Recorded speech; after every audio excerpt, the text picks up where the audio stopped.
Welcome to the Sons of UCF, a unique UCF podcast experience. Now, say hello to Adam and Mike. All right, we're back for another week, the 105th time Mike and I have graced these airwaves on the Sons of UCF.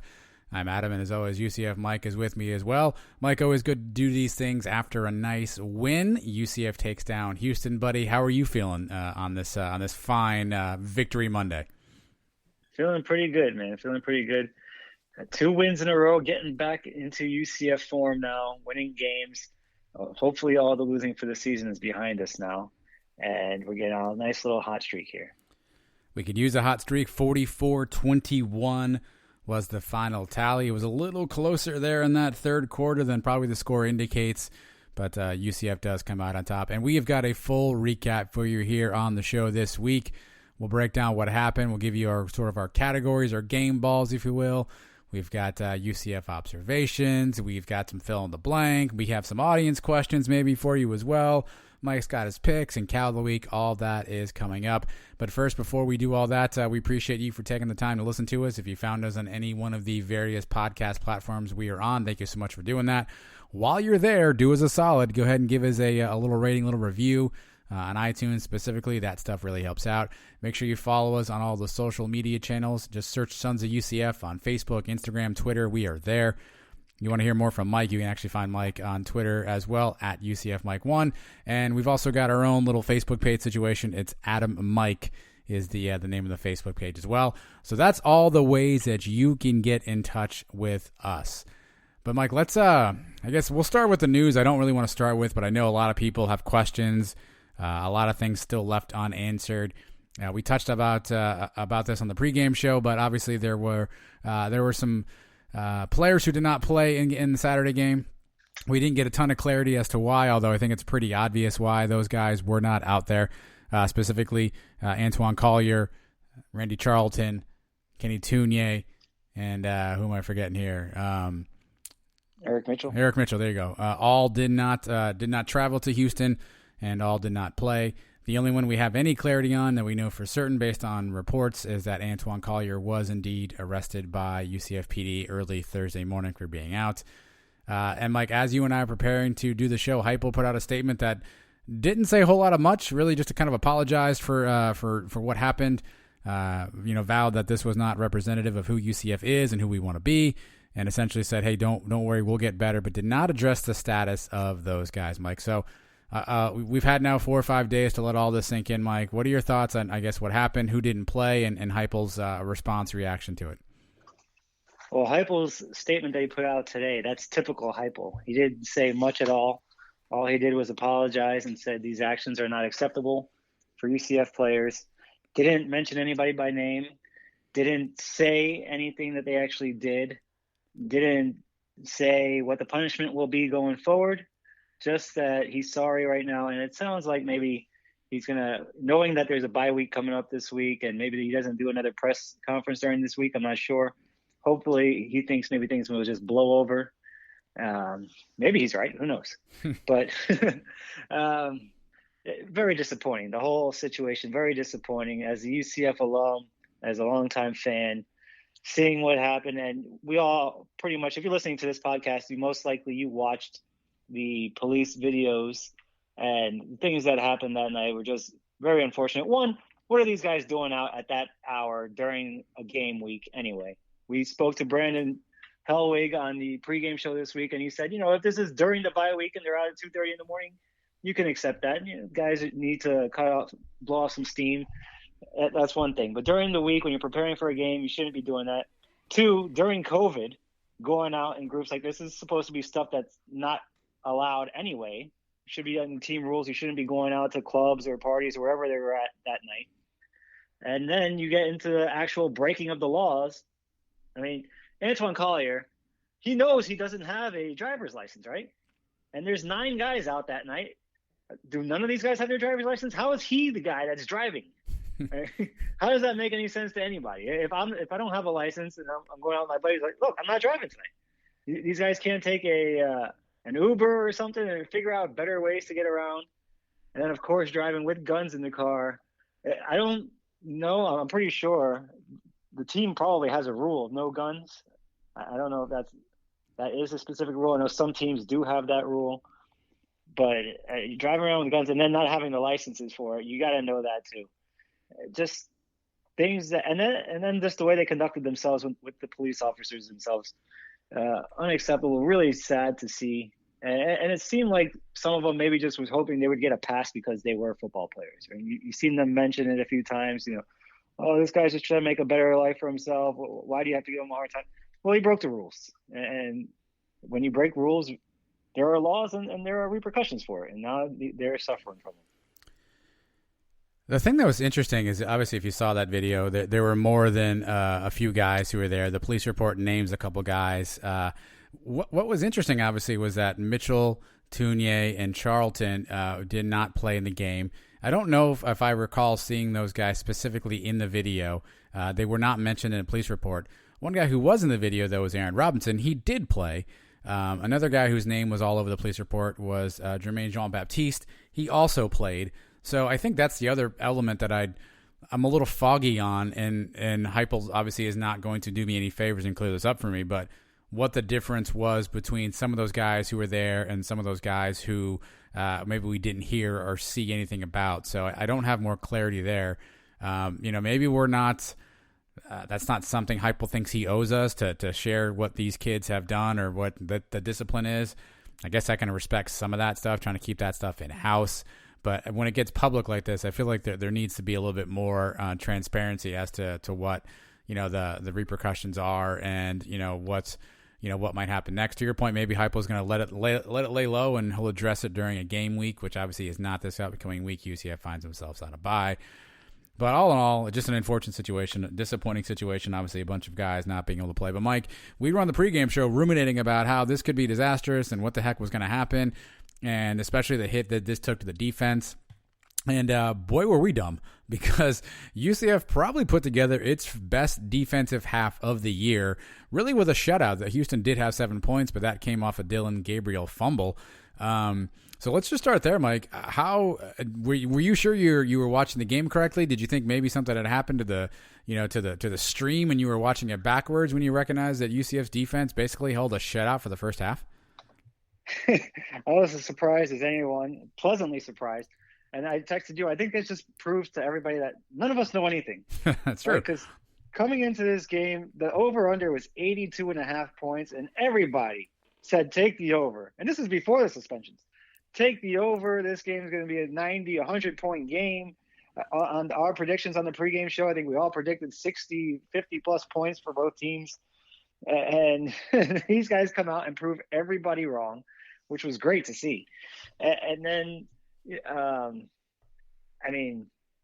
the guys that we were missing, the starters that we were missing, these were big-time names that we've come to know the last few years, and every level of the defense.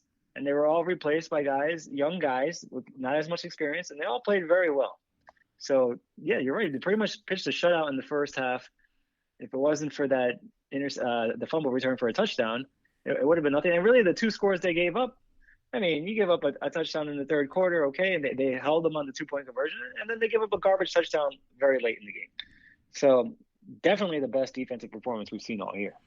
Yeah, for the 84 over-under, who had this going 23-13 entering the fourth quarter? Because that's where the game was. And you mentioned some of the guys who stepped up, so let's give those guys some recognition, particularly on the defensive side of the ball, obviously where we had a lot of guys out. Derek Gaines got the start for Antoine Collier. He played pretty well. Tatum Bethune got to start at linebacker. The spot previously would have been held by Eric Mitchell. On the D line, again, we don't always know who's going to start each week, but Cam Good got to start at D tackle, and Landon Woodson got to start at the other end, presumably for both Tunier and Randy Charlton.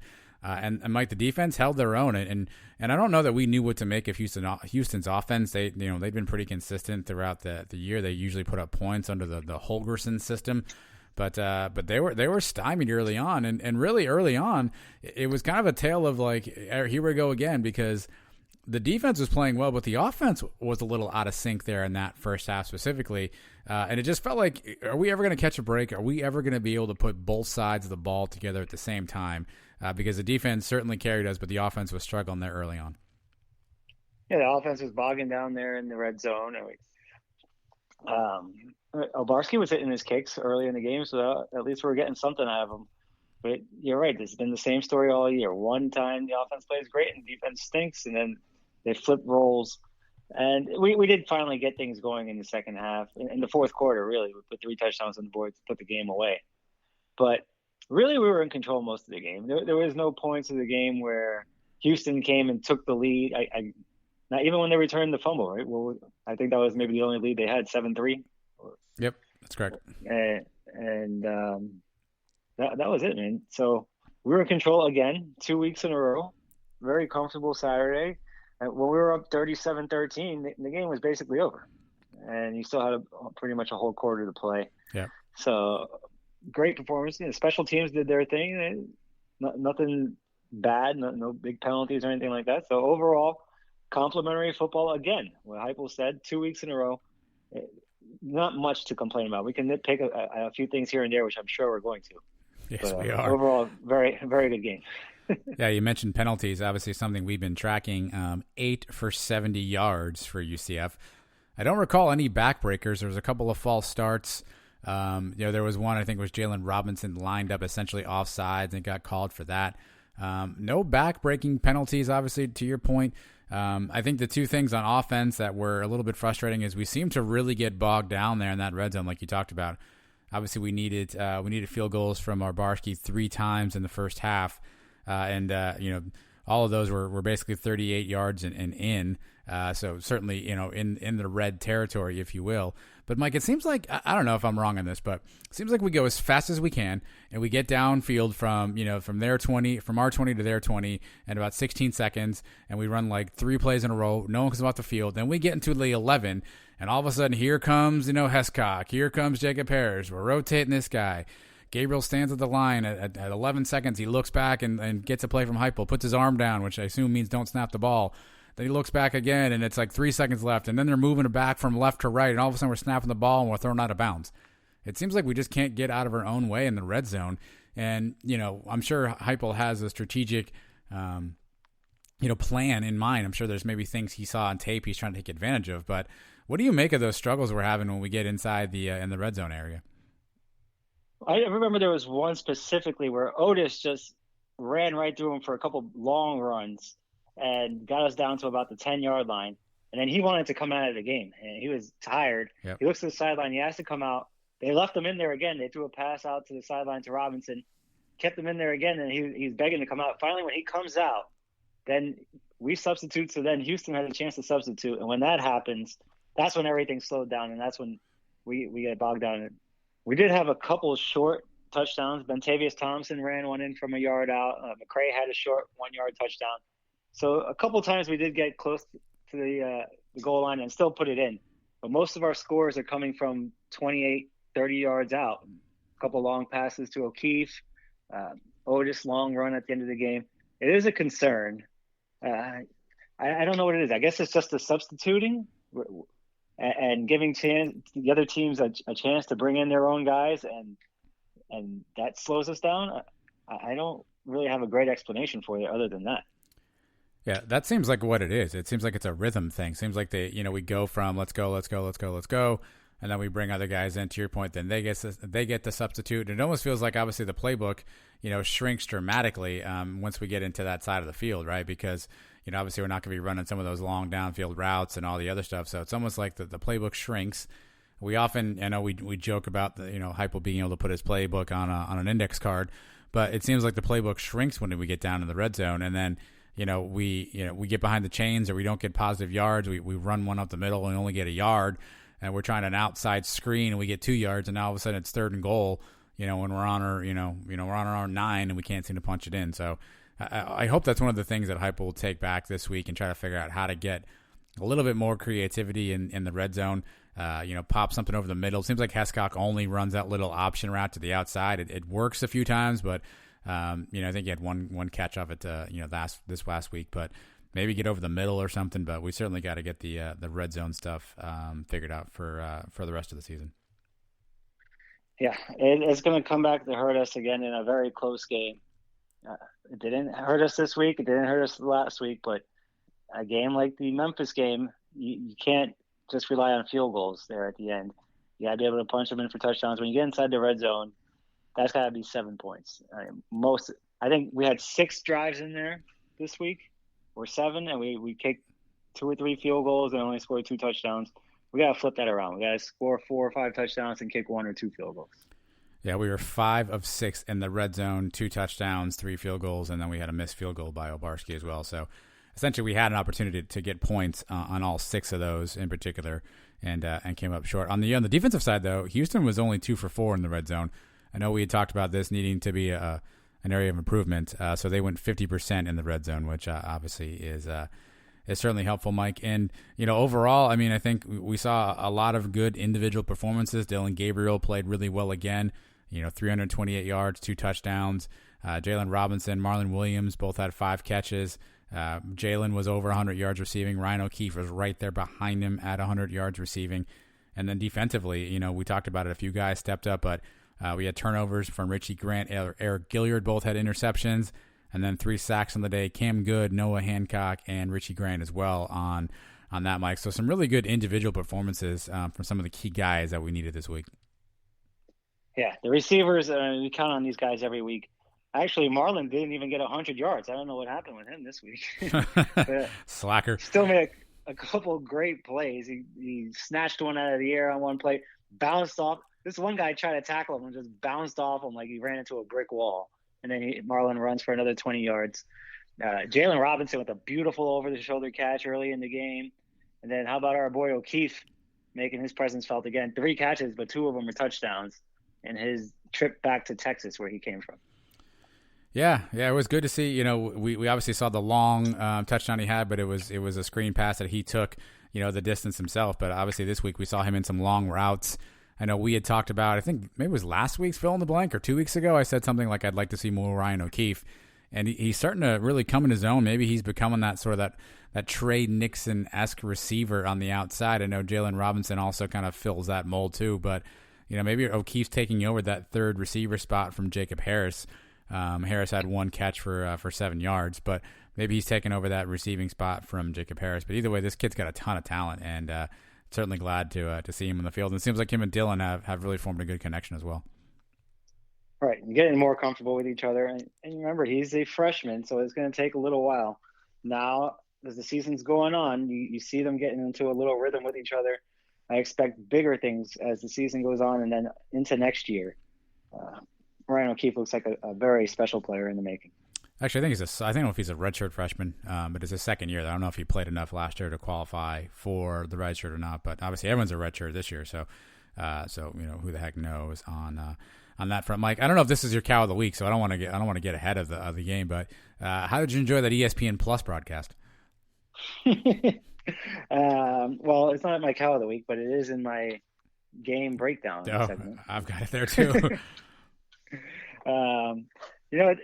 Personally, it wasn't as bad as I thought it was going to be because I was able to sync up the call like I usually do. I didn't think I was going to be able to do that, but I had the Mark Daniels call on at the same time. So to me, it was better than I anticipated, which I guess everything in life is about expectations, right? And I expected not to be able to listen to him. I expected to have to listen to whoever the broadcast team was. I couldn't even tell you, but at least I spared myself from that. Yeah, they were not good, and that poor camera guy. Just look, I'm all for day drinking and everything, but that just seemed like the wrong time to break out that because that camera was just all kinds of all over the place. And looks like we did get an announcement that the Temple game will. There were some rumors. I think Brandon had said there were some rumors about it maybe being on the Plus. Turns out we will be on ESPNU, I think, 7:30. A night kickoff for the next home game against Temple. So we avoid the Plus this time around, but we get the night game, Mike. So Temple coming in under the stars, under the lights of the Bounce House. Yeah, a big relief for everybody there. And we may be done with the ESPN Plus because if the Temple game's not on the Plus, I can't see them putting the Cincinnati game on the Plus. Nah. And then you got the Cal game, which is a possibility, but that's a Friday night or a Friday game. How many games are scheduled for that Friday? You'd think they'd have to fill up all the channels. So I think we may be done with the Plus. Knock on wood. but maybe we won't have to deal with that anymore. Did you actually just knock on wood? Yeah, I have a part of this chair I'm sitting on is wood. Okay. Yeah, hopefully we're done with the plus mic. So, anything else from the game that caught your eye that you want to break down? Do you want to get to our game balls, categories, whatever you want to call them? Yeah, let's get to those because I'm already starting to use up some of my notes. I don't want. I know your notes. I know your notes are you've got deep volume in your notes there. So I don't want to get too much of your notes. So let's get right into it then. Obviously, we break down three things. I don't know if you can call them. We give out three game balls or three, just key points of the game or key things that caught our attention, and then we score them based on previous UCF bowl games. Peach Bowl being the best, and then Cure Bowl being the worst, and you can fill in the blanks on everything in between. So, Mike, I'll give you the floor first. What's your first one? All right, my peach is going to the defense. Hey now. We've already touched on it. Missing 4 starters this week, and playing their best game of the season. Everybody counting them out. The over 82.5. I'm very guilty of it myself because in the pool tracker that we do, I had picked UCF coming into the game, even as a 3.5 point favorite. Saturday morning, I see these guys are not playing. I switched it over to Houston last minute. Ended up costing me in the picks, but I'll take that loss no matter any time. Really, they only allowed 14 points the whole game. We mentioned it already. One of those touchdowns in garbage time. Great individual performances. Cam Good had a very good game. He had a sack. Hancock and Grant with the other ones. Tatum Bethune, 8 tackles, 1.5 for loss, 2 pass breakups. Eric Gilliard, the interception, that was a cool little play, right? I didn't know what the heck was happening. I mean, all of a sudden you see Eric Gilliard start running the other direction. And he kind of collided with Richie Grant and the receiver at the same time, and he came out of there with the ball. Richie Grant with an interception, and that one looked like it was going to get called back for pass interference, but they ruled that the pass was uncatchable, so that worked out in our favor. And then you got young guys like Corey Thornton, who looked very good all game, covering their receivers. Devod Wilson making his first appearance finally. That was nice to see. Derek Gaines leading the team in tackles with 9. A big reason, not to take anything away from these guys, but Marquez Stevenson getting hurt early in the game. Mm-hmm. We know he's their biggest threat on offense. He had 1 catch for 12 yards, and we didn't see him the rest of the afternoon. Did not allow any receiver with 100 yards or a rusher for 100 yards. Completely shut down their run game. Mo Bakar, who was a big problem for us last year, he was a non-factor in this game. And when the offense was struggling at that point in the game, in the third quarter, the defense didn't really budge. I mean, they gave up 1 touchdown in the third, but never really let Houston go on a big run. The 2 turnovers led to 14 points directly. So defense, nobody saw it coming, but playing their best game of the season without those starters. And now, I mentioned it on the pregame show, these guys that were starters may not get their jobs back ever again. I used the Wally Pipp analogy. You guys laughed at me, but who's laughing now? I mean, these guys, Tunier may not see the field anymore. Charlton may not see the field. Eric Mitchell, I mean, the linebackers that stepped up for him outplayed anything he's done all season. So good to see, and very happy the defense is finally starting to get things rolling. Yeah, the name that you mentioned that I thought played really well that kind of jumped out to me was Tatum Bethune. He had 8 tackles. He had a tackle for loss. And he's a guy that I know he was on the field a bunch so far this season, but I couldn't remember any specific play or any specific situation where I remember thinking Bethune, great play.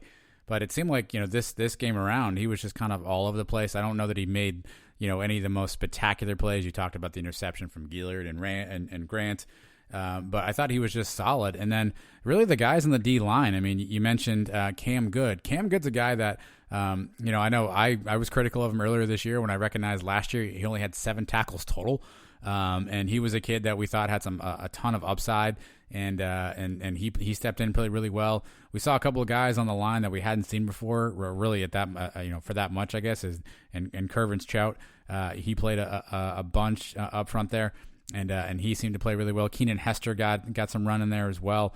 Noah Hancock played really well on the outside. So you're right, Mike. You saw some guys step up, and look, I saw there was a bunch of chatter on social media, like, hey, maybe we don't need these guys. These guys being the guys who weren't playing or some people saying, hey, I think maybe we found the problem with our defense. It was these guys. Slow down a little bit with that. I don't know that it's fair to say that the defense wasn't playing well because of those 4 guys specifically. And ultimately their future will be their future. But it was certainly, inspiring to see these young guys and some of these unproven guys step in. And you're right. Maybe they end up taking the bulk of snaps. And if those other guys get back on the team or are welcomed back or whatever the situation is, maybe they lose some snaps and they have to kind of earn their time back on the field. And ultimately, maybe that's the right thing, Mike. Having depth, particularly in a COVID kind of year, is probably the one of the best things you can have as a team. And not that I'm saying we should keep guys because we need depth if we don't think they're the right fit for our team. But I don't know that it's fair to say, hey, the defense has been bad because of these guys in particular. But you're right. I think if I'm Heupel, if these guys come back, I say, hey, you know what? Earn your spot. Earn your spot back. You're not going back in the starting lineup just because you were in the starting lineup. Earn your spot. Beat out the guy who played and make the plays that you're supposed to make. And if you do that, you'll get on the field. And maybe that'll be enough to either light a fire into those guys or, ultimately, I guess they'll make a decision on how they want to finish out their careers with UCF. And I wonder how much of the incident still continues to go on, because there were 9 guys out that night in 2 cars. 4 guys are suspended for this game. Are there staggered suspensions? Are the other 5 going to get suspended at all? Or is that it? And the guys that were suspended, was it 1 game or is it going to continue now? We have a bye week now. We have Temple coming up the next week. Temple is not a very good team. I could see us playing without those guys again and not having a problem with them. The whole thing's going to come down to the Cincinnati game. Is he going to discipline them now for the rest of the season, or are those guys going to be back in a few weeks? That is yet to be seen. But, you're right. These guys need to earn their way back. You did something. You let down the team by breaking the rules and getting in trouble, and you want to get back on the field, you're going to have to earn it now, because these guys, the guys that played this week did nothing to lose their jobs. They did anything they did was just earning it. They just earned their spots this week, and if they continue it, then they keep their job. Simple as that.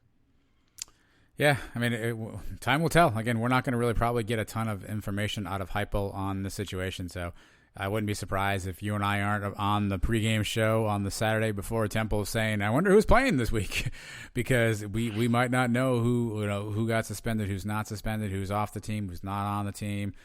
I guess all that will come out at some point in time, and we've never really had to see Heupel as a disciplinarian. There have been 2 other really kind of unfortunate situations with players at UCF, and neither of those 2 guys ever saw the field again. But 2 of them had some pretty serious charges. So and Heupel came out and denounced them, and they weren't talked about. It wasn't like, hey, by the way, so and so's not on the team anymore. They just kind of disappeared. So we'll see what happens with these guys. Obviously, Tunier, Mitchell, and Collier are all they're all seniors, if I have that right. Charlton would be a junior, but obviously eligible, so to go to a draft or elsewhere. And again, it's a free year from an eligibility standpoint. There's talk about basically open transfer season next year, so we'll see what the future holds as it relates to those guys. But it was definitely inspiring to see some of these young guys get in there and get some playing time and step up when we needed them to. Yep, and looking forward to seeing what they do now from here on out. So. All right, let me go to my first category, Mike. I'm going to give out a peach as well, and my peach is going to go to the running game. Obviously, we talk a lot about UCF, and usually the first name that comes out after we say UCF offense is Dillon Gabriel. Rightfully so. He's obviously had a monster year. But the running backs against Houston, Mike, collectively adding in the yards Gabriel had, 389 yards of rushing on the ground. Otis Anderson, 16 carries for $170. McCray, 16 carries for 107. Ventavious Thompson, 8 carries for 87. And Gabriel had 11 for 25, again, totaling 389 yards. Mike, these guys were just gashing Houston's defense, particularly in that second half, it felt like. Otis had a long run for a touchdown at the end. McCray had some really tough runs, Mike. That third down run McCray had on the sideline where he's kind of balled up. Some bodies were in the way. He could have easily stepped out of bounds. He kind of put his shoulder, parallel to the sideline and just started kind of charging ahead and bounced off a body or 2 and got the first down. Ventavious Thompson was running wide open throughout the middle. Again, 8 for 87, averaging 10 yards a carry. Otis averaged 10 yards a carry as well. I mean, these guys were just we're getting whatever we wanted whenever we wanted, and it makes you kind of wonder, like, wow, man, how can we not do this every game? And I understand that defenses play differently, and obviously, Houston was playing defense a certain way, and we could take advantage of it. But Mike, it seemed like a lot of these runs also bounced to the outside, which is either Houston was clogging the middle, and so that's where the running lanes were. We often joke about Heupel's offense on the running side just being basically like hand the ball up the middle and see what happens. A lot of these runs seem to bounce to the outside, and we got some big chunk plays, and that really kind of helped us set the tempo, particularly as sort of the third and fourth quarter were going on, to help us cement away the victory. There were runs in this game where guys weren't getting touched until they were 10, 15 yards past the line of scrimmage. We did run some up the middle, and I wonder if – see, I was screaming throughout the game. We're not throwing any passes over the middle of the field. Every pass, again, was to the sidelines. But I guess that helped in the running game because once these guys got past the initial line, there was nobody there in the middle of the field to stop them either. Yeah. So they got to run for those extra 10, 15, 20 yards. But beautiful job by the offensive line getting these guys past there. And then McCray, he had one play where he made a cut move on a guy and made him look silly and go for another 20 yards. Just great running overall. I mentioned the couple of short touchdowns they scored at the goal line. Nobody touched them on those plays. It's not like they had to fight through some tackles. McCray danced in and Thompson danced in for a touchdown too, untouched. Great to see that. When this offense is at its best, it's when it's balanced and it's when we're running for 200 plus and then we're throwing for 400 plus or 300 and 300 like we were on this day. That's what we did so many times in 2018. Yeah, we had a very balanced attack on offense. Yeah, I was going to say, obviously the passing game and the long passes and the long touchdowns. I mean, those are the sexy plays, right? Those put butts in seats.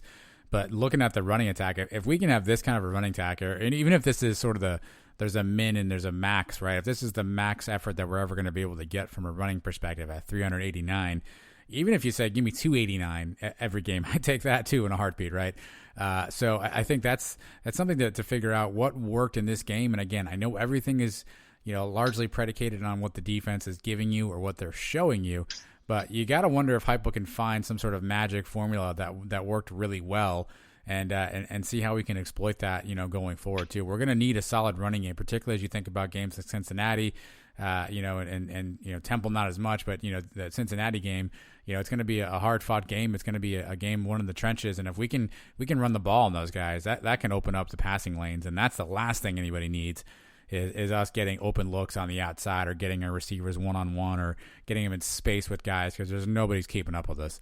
So if the running game's clicking, to your point, Mike, this is the optimal Josh Heupel offense. Everybody always says, by the way, that Heupel's offense really is a run-first offense, that he really wants to run the ball more than throw the ball.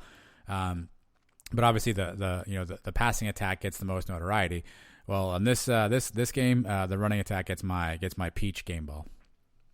Yeah, if we're not one-dimensional, it's almost impossible to stop this offense. If you got us in third and longs and we're going to throw the ball and you basically know we're going to throw it down the sidelines, it becomes a lot easier to stop. If we're running the way we're running this game, and last year the most dominant game we played was the one in Temple, and we ran for a lot of yards in that game. I know Otis had, I think, over 200 yards himself. So the running game is key for this offense to get going. All right, let's go to your next option. What do you? What's the next thing on your list of notes there? All right, I got a liberty here, and I'm actually giving it to the special teams. Oh my God! We gave these guys a lot of grief all season, and they had a solid game. Obarski was 3 for 4 on his field goals. They were short ones, 34, 24, 38 yards. He didn't miss a 28-yarder, but he won the special teams player of the week in the American Conference. He hit all his extra points. When the team was struggling early in the red zone, he got us those points, which were much needed at the time. He had 6 touchbacks on his 9 kickoffs. So a pretty solid game from Obarski overall, just the one blemish, the one missed field goal. Andrew Osteen, we don't get to mention him much because he really doesn't play that much. But he had 3 punts this week, 132 yards. That's an average of 44 per kick. Along a 49, he pinned them inside the 20 once. It's got to be hard for him sometimes. I don't think he saw the field this week until it was already the third quarter. To stay focused and be ready when your name's called, and do a good job when you get out there. He had a very solid game. We didn't allow any big returns on kickoffs or punts. We didn't have any major penalties like we had the last couple of weeks. Personal fouls on onside kicks or a personal foul with throwing helmets, none of that stuff this week. So we actually benefited from a Houston penalty on special teams where they ran into Otis on a fair catch and they gave us 15 yards. That was a big swing for us. But in the pregame, we mentioned that the special teams just had to play a clean game. Just no big mistakes. Keep everything in front of them, and that's what they did. So for that, I'm going to give them a liberty, for not messing up and having a solid overall game.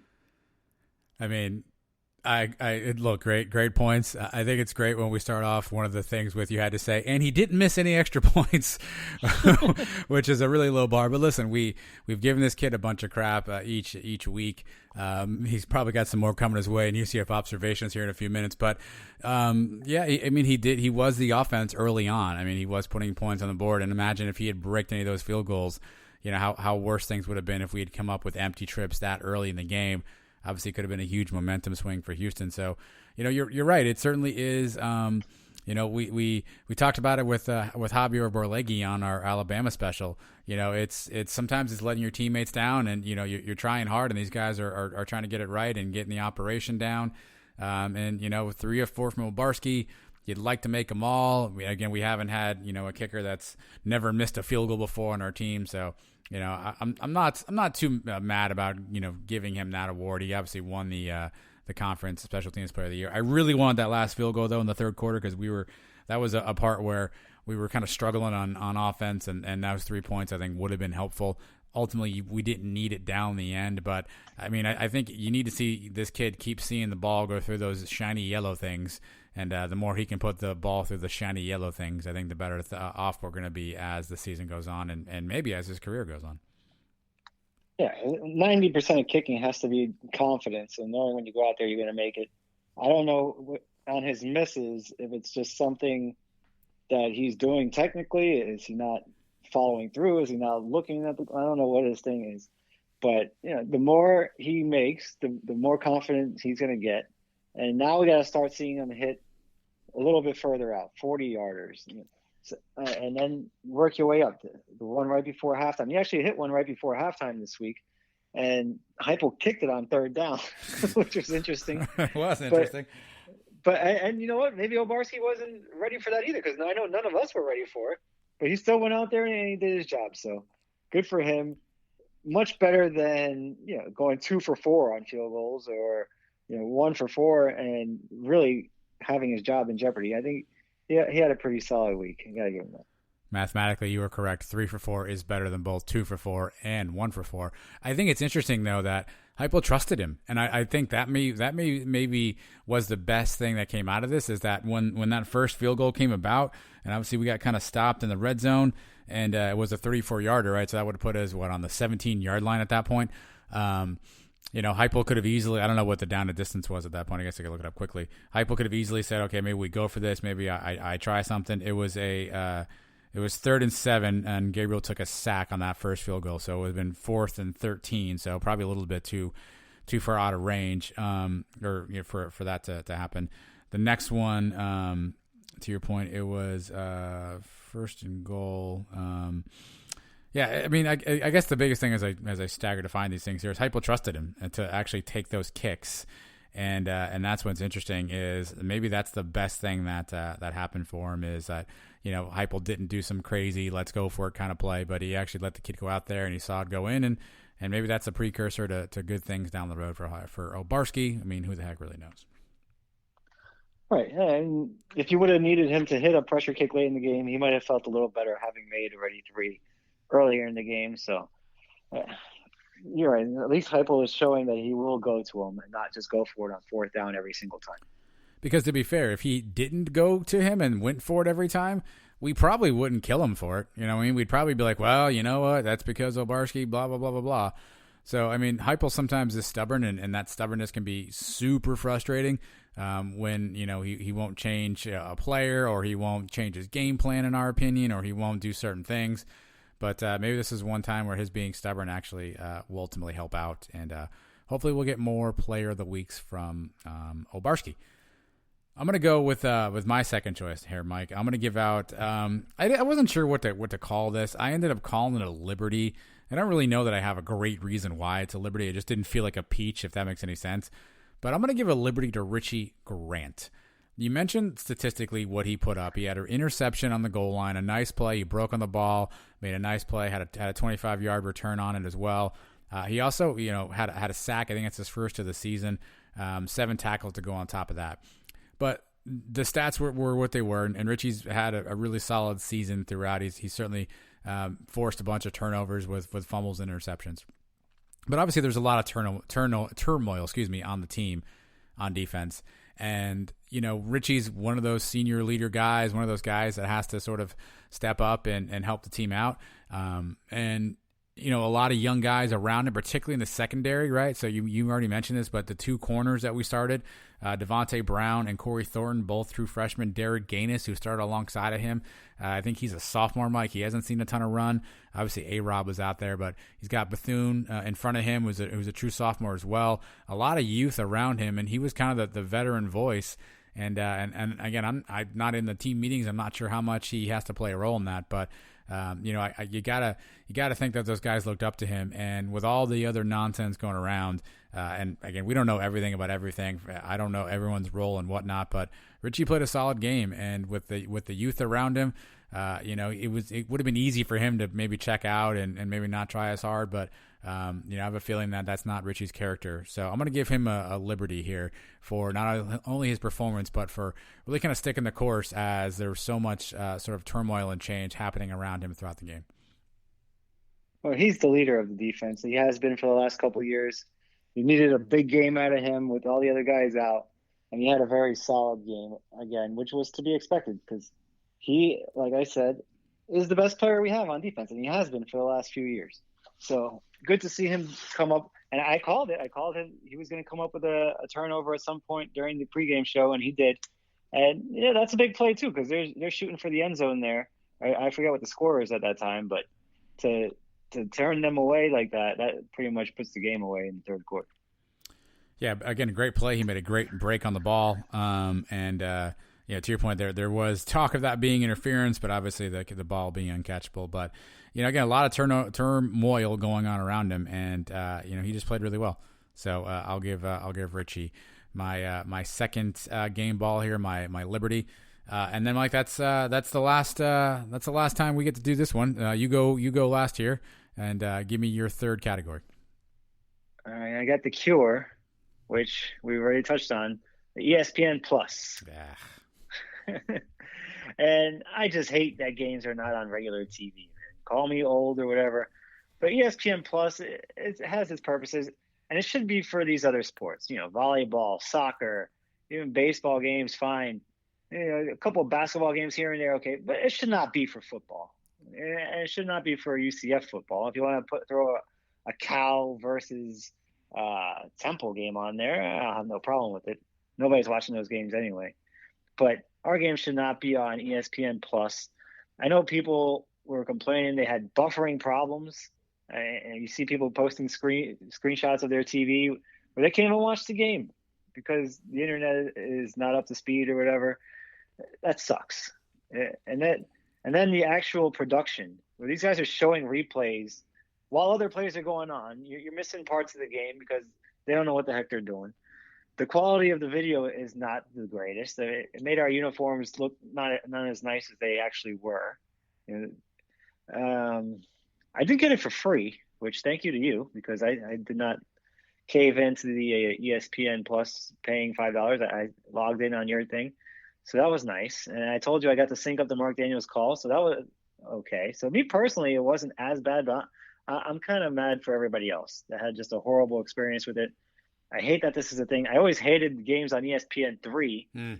And now you got the ESPN Plus where you have to pay for it, which is basically ESPN3, except now you got to pay extra money for it.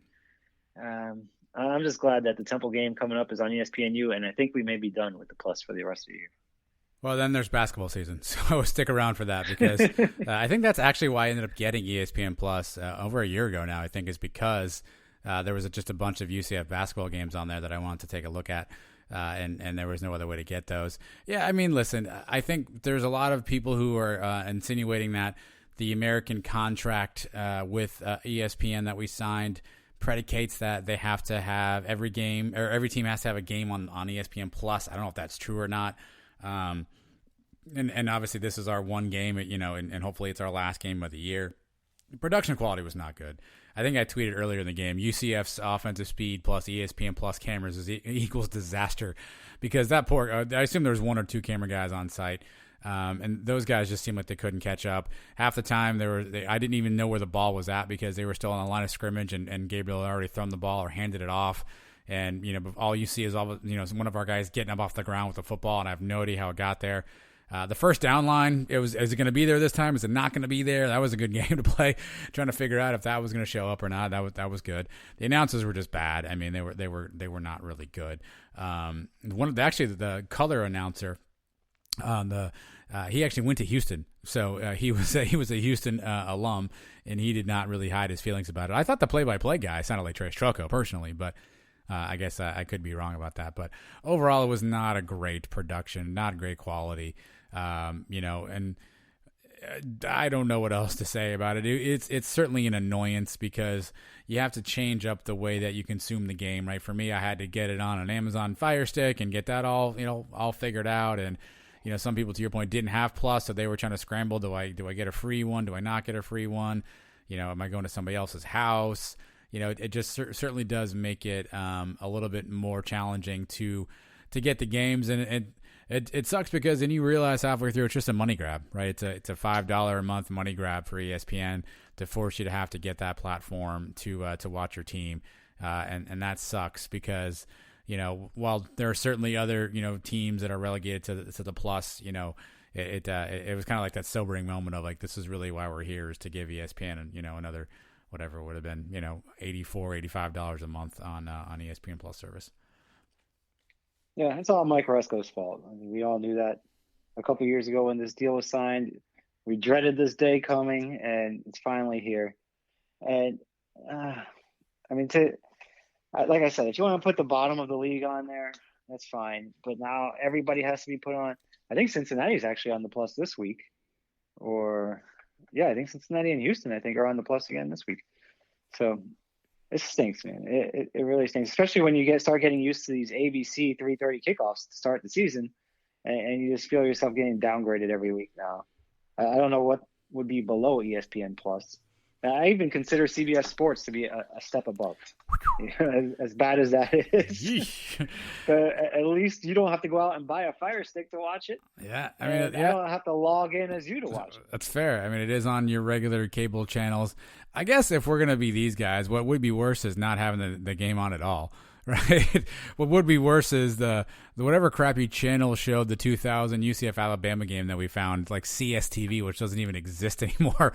I guess that would be worse. But those are also 20 years ago problems. In 2020, there's plenty of cable channels out there for those games to have been on. So maybe one day someone will come up with a creative way to do that better. Maybe it'll be us. I doubt it, but I don't know.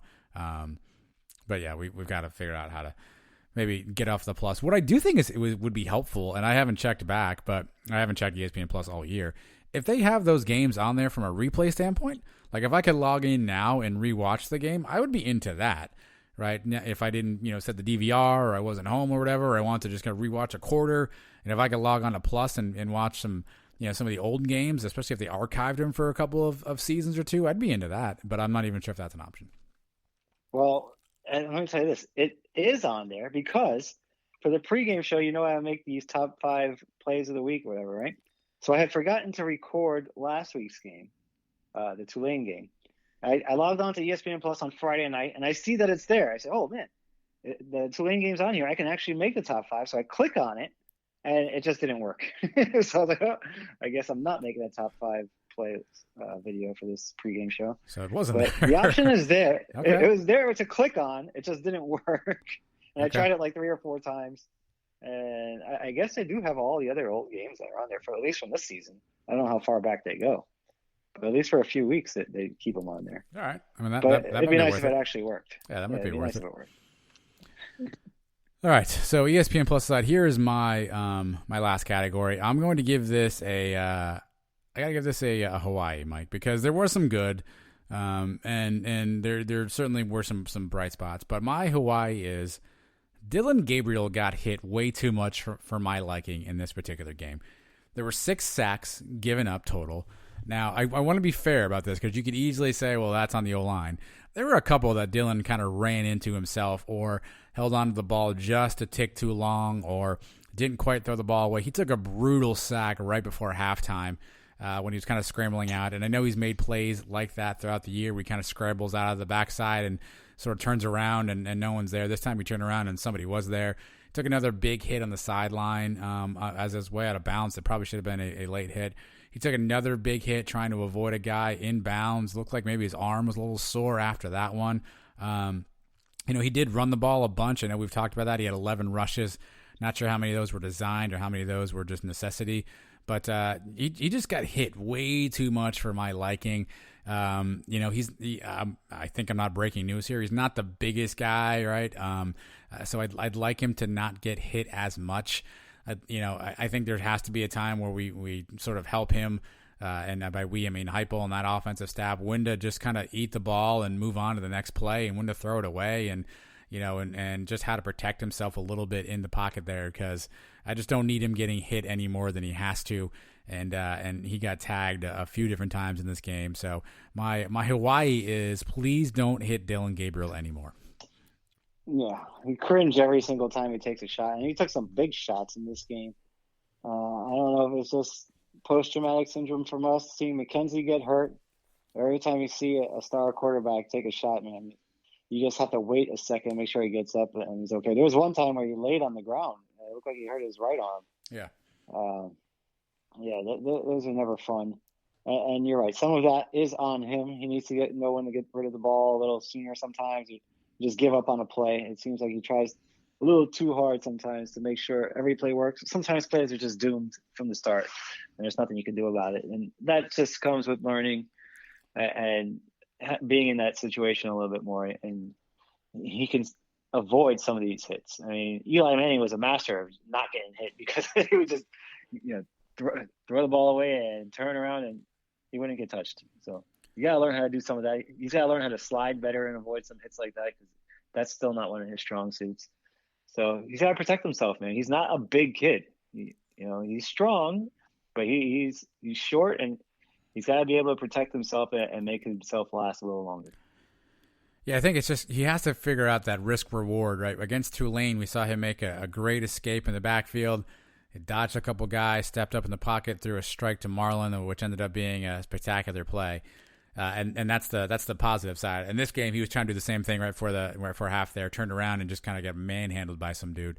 And that's the negative side. So I think there's, he just has to kind of figure out, when's the time to say, okay, I think I've got something here. I've got a little Houdini act I can pull, and when's time just to dirt the ball or throw it into the 19th row and live to fight another down. But ultimately, I mean, again, the line did give up a couple of sacks, so I don't want to put it all on him because he also got hit a few times. I mean, obviously the first touchdown of the game was a sack fumble essentially, where he got the ball stripped from him. He got hit pretty hard on that one. So let's just keep Dylan upright if we can.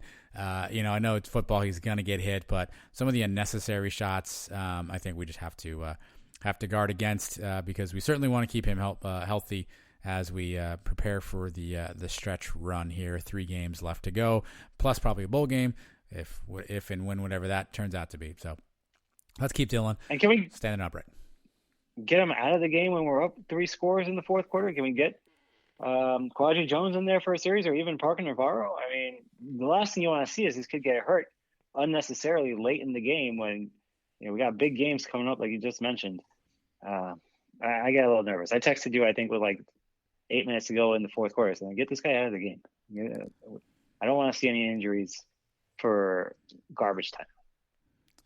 Well, he stayed in and he played well, and luckily UCF came out with the victory. And those are kind of our game notes, our game breakdowns, all that good jazz. But we are not done yet because, look, we got a bunch of notes, and sometimes we can't use all of them because they don't really fit elsewhere. So we're gonna grab a quick commercial right here. When we come back, though, UCF observations, which is really just an excuse for me to try to play stand-up comedian. So don't move. One quick commercial, and we are right back. UCF observations, Mike. The best part of the show, in my opinion, where we get to give you some of the notes that we just couldn't squeeze in anywhere else. Some of them are funny. Some of them will make you laugh. Some of them will make you cringe. I don't know. Sometimes bad content is the best content, Mike. So let's go UCF observations. What's on your mind? What do you got? The one time we actually promote a guest to be on the pregame show, and he doesn't show up. Thanks a lot, Jeff Godfrey. Yeah, still haven't heard from Jeff. It was his birthday this weekend, though, so happy birthday to Jeff Godfrey. If you're listening, maybe we'll catch up with you on a future pregame show. Here's my first observation, Mike. Ryan O'Keefe can scoot. Trace Trelko doing a walk and talk from the cornfields. That is fire content, my friend. That is fun. Hopefully there aren't any fires in that cornfield, because that could get out of control in a hurry. Mike, UCF names that remind you of elections. How about Josh Heupel? All right, I'm with it. We're missing 4 starters from a defense that hasn't stopped anyone all year. This one could get ugly. We still can't find anybody to get Josh Heupel's face mask situation right side up. That little neck gaiter still has the UCF logo pointing down. It's not the right way. It's a quick little turnaround. Somebody can't help our guy Hype out. What are you doing, Nick Toth? You got nothing else going on. Can Toth just get this guy's face mask the right way already? I mean, for crying out loud. Ryan O'Keefe making a run at the Marlon Williams Breakout Player Award. I mean, it's from here henceforth it'll be known as the Marlon Williams Breakout Player of the Year Award. Mike, speaking of voting, there are a lot of polls out there. These are tough to keep up with. You got to vote every day, apparently. Sometimes you can vote multiple times in multiple windows. I don't know. But you can vote Dylan Gabriel for Heisman. You can vote Marlon for the Biletnikoff Award. And you can vote Otis Anderson for the Paul Hornung Award. Vote early, vote often. These things are on Twitter every day. Let's vote some of our guys in. Speaking of Otis, so much for Otis not being able to run up the middle. I mean, he looked pretty good to me on a couple of those. That's fair. Just check my calendar, Mike. It's November as we record this. So how the hell is there a category for a hurricane out there? It's in the middle of it's early November. How is this possible? What the hell's going on in 2020? Yeah, where is it? Is it coming after us? It's going to make a right-hand turn after Honduras and Nicaragua. So stay tuned. Who the hell knows? Yeah. Obarski's making all his kicks. Never mind. This is a serious question, by the way. Serious question. Did the guy working the camera for ESPN Plus, is that the first time he's ever been a cameraman before, you think? It's very possible. Do you think like the regular camera guy called out and they were like, hey, who's available? And they're like, well, we could always ask Paul. And they're like, all right, let's get Paul in here. And so that's what we got. I think that's a really distinct possibility. I wouldn't put it past him. Heupel kicking a field goal on 3rd down is going to make Twitter pretty interesting at halftime. Eric DeSalvote. Huh? Yeah, okay, there it is. All right. The game is going too well. We need something to complain about here. Red zone offense. Does anybody out there, am I the only one? Does anybody else out there think it would be more entertaining if Quadri Jones was the holder? Yeah. You see backup quarterbacks as holders all the time. I know. I think that might be more entertaining. Element. Yeah. Maybe he's yelling at him as the kick's going on. You suck. I mean, I don't know. That whole aspect too. You're right. Maybe Obarski kicks him in the head and stuff. A lot more entertaining. And he pulls the ball away like Charlie Brown. That'd be interesting. Dan Mullen is a moron. Marlon Williams, grown-ass man. Jim Harbaugh, New York Jets, collision course. If you watch the pregame show, Mike, we have a lot of interesting things that happen from week to week. But do you think that our pregame show this weekend captured the first time a man has ever said to a girl, "Show us your ear"? I thought that was going to go someplace else, and we went with "Show us your ear." So I don't know. Yeah, there's some freaky people out there. It might not be the first time. Definitely the first time for a pregame show. Okay, fair enough. The Cows had a bye this week. The bye won by 3 scores. Dexter, vote early to avoid long lions. That was a stretch. I know that one was a bit of a stretch. That took some time. A little bit, but it was pretty good. Dylan Gabriel has thrown 21 touchdowns in 6 games this year. I ate 21 Reese's Pieces peanut butter cups in 6 minutes on Sunday afternoon. Wow, very good. Mike, I don't know if this made it around there, but you might have heard that a few of the players from our defense were pulled over by police. And if you watch the video, they were kind of quite confused and even acting a little appropriate. But look, in my opinion, Mike, I think it's understandable because we have to be fair to these guys. Remember, they play defense. They're not used to getting stops. Too soon? What? Too soon? We're not doing this yet? Okay, that's fine. I'll edit it out. My stomach hurts like hell. Speaking of hell, Don Williams. Those, my friends, are the UCF observations. Stick around, though. After this, we will do a little fill in the blank. I think we have some questions that have trickled in on the Twitter land, so we'll address those. Break time, Sons of UCF, though. We're coming right back. Don't you go anywhere. This is UCF head coach Josh Heupel, and I go 1-0 every week with my guys Adam and Mike on the Sons of UCF. Charge on, go Knights. All right, we'll get to the next portion of the show in just a momento, but you need to hear a little bit about Screen Skins. You've been hearing about them now for, like 3 months on our show. It is a revolutionary device. It is a clear screen protector for your phone. When the phone is off, you see a beautiful UCF logo on the screen. When the phone turns on, the UCF logo disappears. It is a catching piece, Mike, something you'll absolutely want to have. It would have made a great giveaway for Halloween, but don't worry, holiday season is coming up now, so you can get all of your gifts in early. Get your shopping in early, avoid the crowds, do all that stuff. And if you go to Screen Skins, Google them, you'll see a lot of good stuff that you can get your friends, your family, and your fellow UCF Knights for the holiday season. You better act quickly because as the winning streak has gone on, these things are flying off the shelves now. And there's a direct correlation. I've been telling you guys all season. When you guys weren't buying them earlier in the year, we started losing, and now everybody is hopping on the Screen Skin train. You're going to see these things all over campus soon. You're going to start seeing people at the games with them, and you got to get yours now because as supplies are going to start dwindling, I don't know how these guys can keep up production. They're selling so many of these things now. And be ready for holiday season. Get your Screen Skins now. Log on and type in Sons of UCF in the promo code. Do it right now because you're wasting time. You are wasting time. Google Screen Skins, Skins, and shop around there. Add a bunch of stuff to your cart. They have other stuff besides UCF, but just focus on the UCF stuff because that's great. Yeah, if you act now, you may have it in time for the next home game. It'll be really cool if you're sitting next to your compatriots there at the stadium, and we're doing that Star Ignite deal where you turn your phone on and someone's like, "Oh, hey, cool UCF logo," and like, "Whoa, did that just disappear?" And you're gonna want to get all those accolades. So go to Screen Skins. And shop around. When you get to the end, Sons of UCF is your promo code, 10% off of your order. And you know what, Mike? They can thank us later. Now let's get to some fill in the blank. All right, the Heupel translator's probably been retired at this point because A, he didn't really meet the media, and so nothing to translate, and B, doesn't say much anyway, right? So I love our guy Hype, but we know who we fooling here. So Mike and I will entertain you by asking each other questions that neither one of us have seen in advance, and we will fill in the blank based on a statement that one of us makes to the other. So pretty easy enough. What do you want? I'll let you give me the first one, Mike. I will fill in the first blank. What is your statement? What is your question? The 4 players who were suspended should have to sit out blank more games.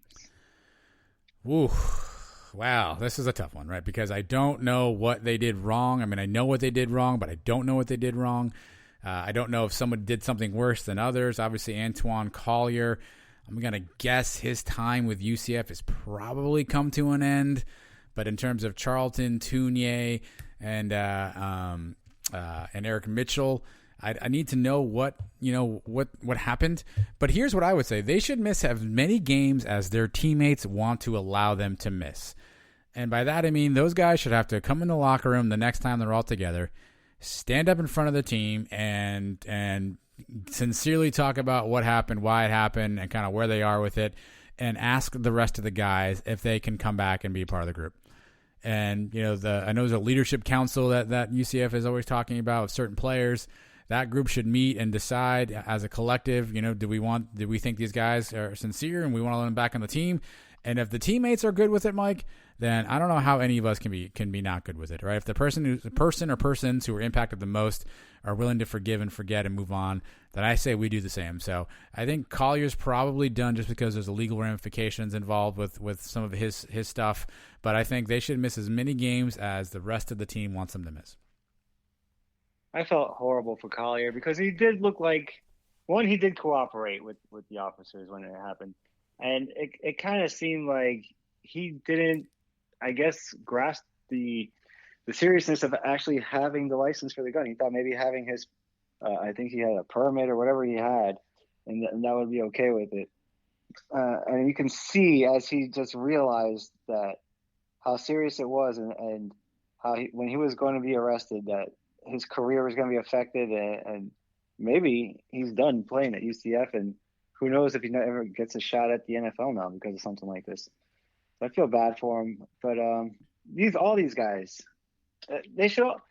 You're right. They owe it to the team to not put themselves in that situation. What are they doing out at this time during the week, and riding around with weapons in the car for what? And I mean, driving around erratically, running red lights, doing all that stuff. If you have a gun in your car, if you know your license is suspended, try, be extra cautious. What are you doing? Who are you trying to prove a point to that you're driving like an idiot at that time? I don't know how much longer these guys should be. At least one more game, I think, all of them. And then that's me as a fan saying I want them back for Cincinnati because I think we can beat Temple without them. But if they are suspended for the rest of the season, I don't have a problem with that either. If those are the rules, if the rules are don't have any guns and they broke that rule, and if the rules were don't go out and go to clubs or go to parties and they broke that rule, then yeah, they should be suspended for as long as the rest of the season. I guess there's 3 more games in the season, so I have no problem if they keep them up. Well, that's the other tricky part about all of this stuff is the legal stuff aside, which obviously, is a big deal, by the way, so I'm not trying to put it to the side and say it's not. But then there's all this COVID-19 stuff where they're supposed to be in their own bubble. They're supposed to be trying to be socially distant. Again, there's a lot of back and forth about where they really were. Some reports say they were out in some sort of a club bar situation. Other reports are saying that's not true. They were just hanging out. At a location, maybe a friend's house or something. It's not really clear. So I think that's the other part about this that's interesting is that, you think about that's where I say the team should have a voice in this, because if I'm I'm an offensive player, let's just say, and I've been not going out with my friends. I've been at home just playing Madden and just hanging out with the rest of the guys on the team, maybe my girlfriend or something. And, I'm not going to see my family and whatnot, and I'm doing my thing and I'm trying hard and I'm playing blah, blah, blah. And then I hear this and I'm like, oh man, those are my friends and all, but man, I've been locked up in my room. And maybe that's a naive thinking on my part. Maybe these guys have all been out doing this kind of stuff and these are just the first guys to get caught doing it.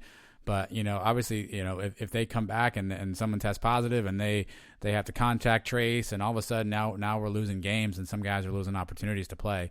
So I think that's the other interesting thing and tricky thing about this is the COVID stuff.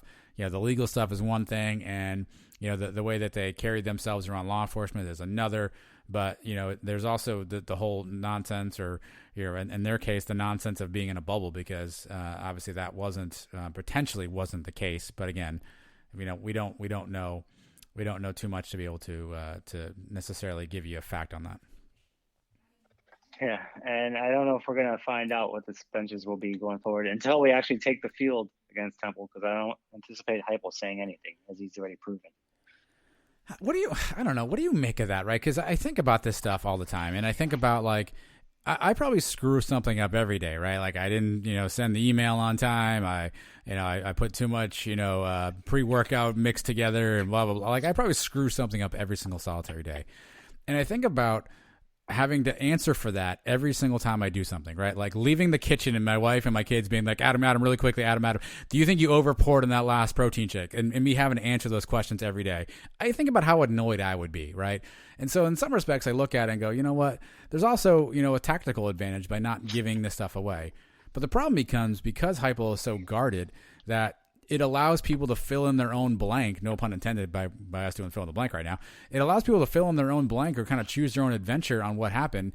And now what you get is all the speculation that people are going to say Heupel's too soft on these guys. He's got to be disciplined. And then someone's going to go, he's not hard enough on these guys. What do you mean they're playing again? And someone else is going to be like, nah, man, it's no big deal. Let them play. They didn't really do anything. And it's all because we don't really have the facts. And on one side, I get why that's the thing to do. And it's probably the smart thing to do in most cases, but on the other side, it just opens up, the potential for all this other double talk that it isn't necessary at times. And maybe it's just us being, gas bags who talking on microphones every week who think this, but sometimes I never know how to feel about his tight-lippedness when it comes to these matters.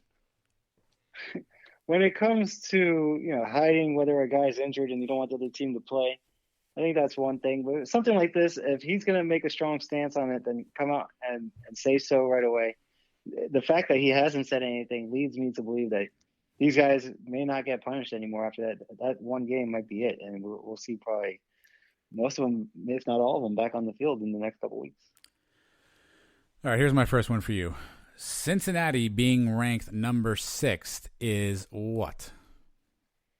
Well,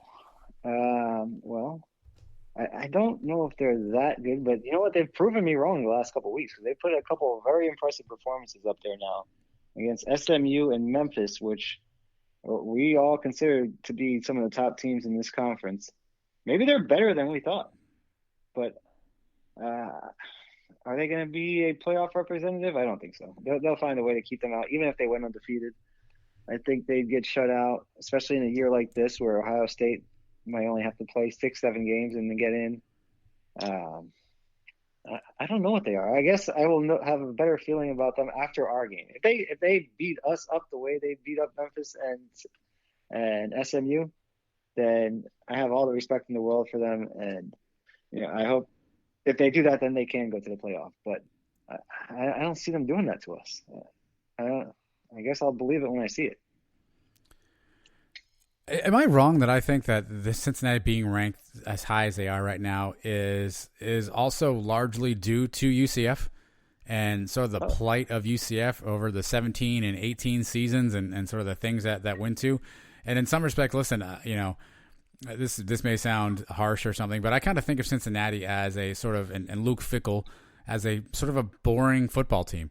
And I'm not saying they're not good, but they're sort of a boring. You don't hear much about them. They're not necessarily a team that, I don't think of them as having a rabid fan base. Even when we play them during game weeks, usually you see other teams, people start to creep in your Twitter timelines. I don't feel like I see that from Cincinnati a ton. And I think some of it's just it's because now there's a conscious around the quote unquote group of 5 teams, and I think it's because Cincinnati is kind of like the anti-UCF is where I'm getting at is. They're not flashy. They don't talk a lot. Their fans aren't as passionate maybe as ours are. And part of me just wonders if it's like an anti-UCF thing that, Cincinnati is getting all this love. But then I also remember that COVID plays a role in this. And just as soon as one Big Ten team beats another Big Ten team, they're going to be, number 1 in the country. And so it'll probably all be for naught when it's all said and done. Yeah, they're going to get jumped. I mean, if Florida beats Georgia this week, Florida's going to jump right over them. So I wouldn't get too comfortable if I was them, which I think they probably expect. At least I think they would, because I don't think we would get in if we were undefeated either. They would find a way to keep us out. But they needed Clemson to actually lose that game to Boston College this week that they were losing. Then maybe things would have got a little interesting for them. But I don't know. That kind of leads me into my next fill in the blank, because I had a Cincinnati question for you too. Give me. The UCF fans who say they are rooting for Cincinnati to go undefeated are blank. Does that include playing us or before they get to us? Yeah, some guys are saying, we're not going anywhere this year. We can't make the conference championship game. I'd like to see Cincinnati go undefeated and get in the playoff. It's good for the conference, they say. Gotcha. So the question is, since fans who want UCF or Cincinnati to go undefeated are blank, Yeah. are in need of a drug test would be my because I mean, look, I'm all for let's get the conference, more publicity, but I don't co-sign on that theory. I want them to come into the bounce house and have no blemishes on their record and walk out, and I want them to be pretty good. We saw Memphis have a good year last year. What did it get the conference?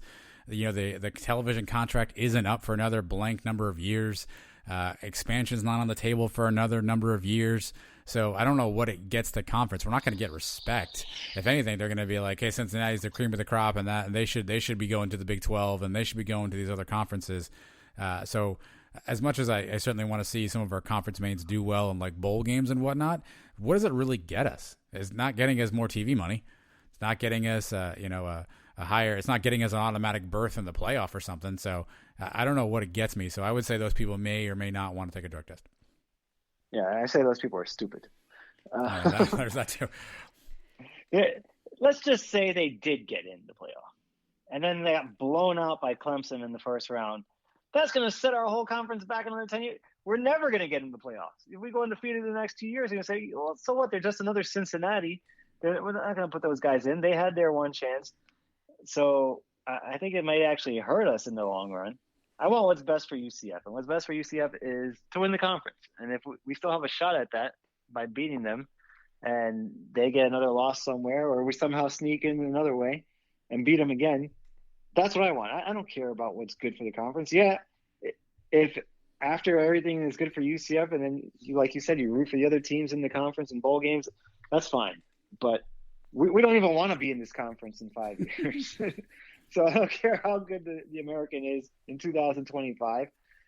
I'd hate to be the team that got us to this point and then didn't reap the benefits of it, And teams like Cincinnati are benefiting from the stuff that we set up, which we did in 2017 and 18. Imagine the Cows being the first team getting into the playoff because we set the bar.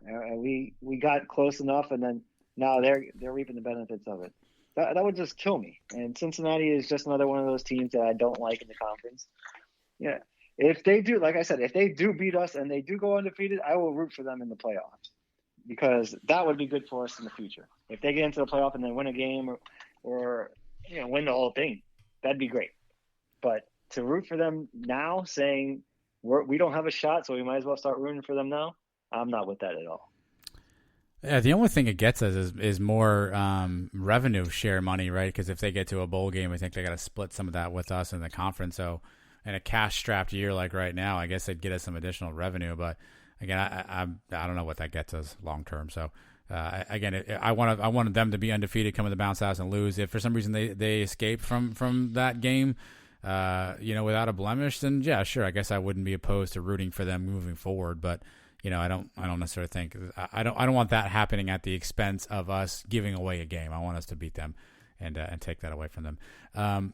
After the game, like Dylan Gabriel was asked about how it feels to essentially kind of get back at home and play some home games, and he said that he's looking forward to playing the next 3 games at home. So Mike, Dylan Gabriel saying that he's looking forward to playing the next 3 games at home is what? It's pretty funny. Because we all know that third game is in Tampa, which is our second home. So he knew exactly what he was saying, and he's not wrong, that's for sure, because that is our second home. We are Tampa's hometown team. We bring just as many fans to those games as they do.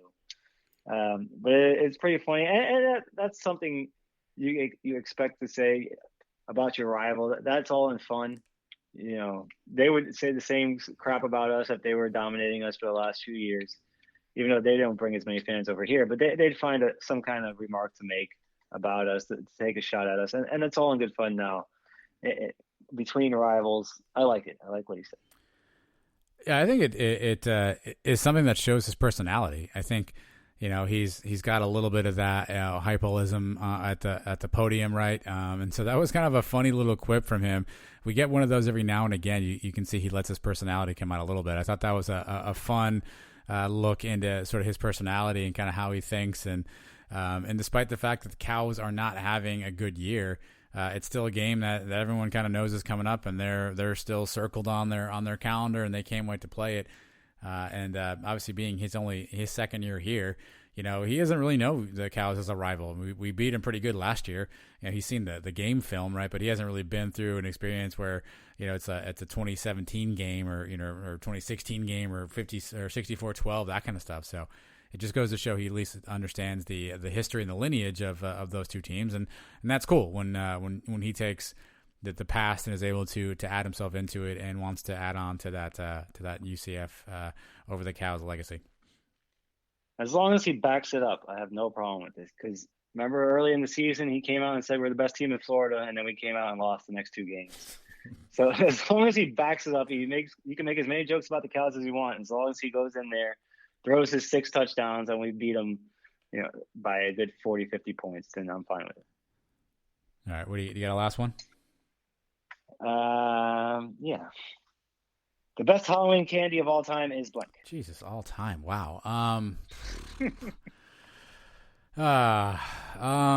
So out of my kids' bags, the things that they didn't want that I took, I like Three Musketeers. I'm not saying it's the best, but no one else in my family likes the Three Musketeers, which I thought was interesting. I actually don't mind the Three Musketeers. I'm gonna go. Give me some old school stuff, Mike. Give me like a Nestle Crunch or some M&Ms. I'm not a fruit candy kind of guy, so I don't want any of that sour gummy worm stuff like that. Give me some old school, just chocolate, and I'm good. What exactly is in the Three Musketeers? I don't really know. There's some sort of like a chocolate. Maybe there's like a caramel or caramel, however you say it. There's some other some whipped chocolate of some sort. It's delicious. It's delightful. Oh yeah, I like any of those chocolates, but my favorite is the Reese's. Yeah. I can't tell you those things I put down.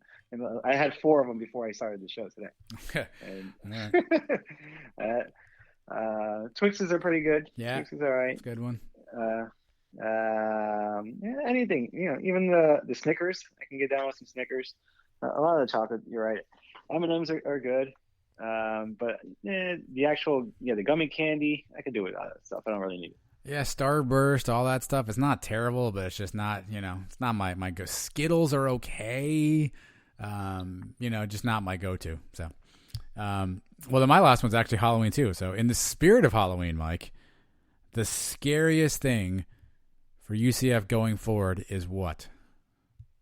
Oh, scariest thing.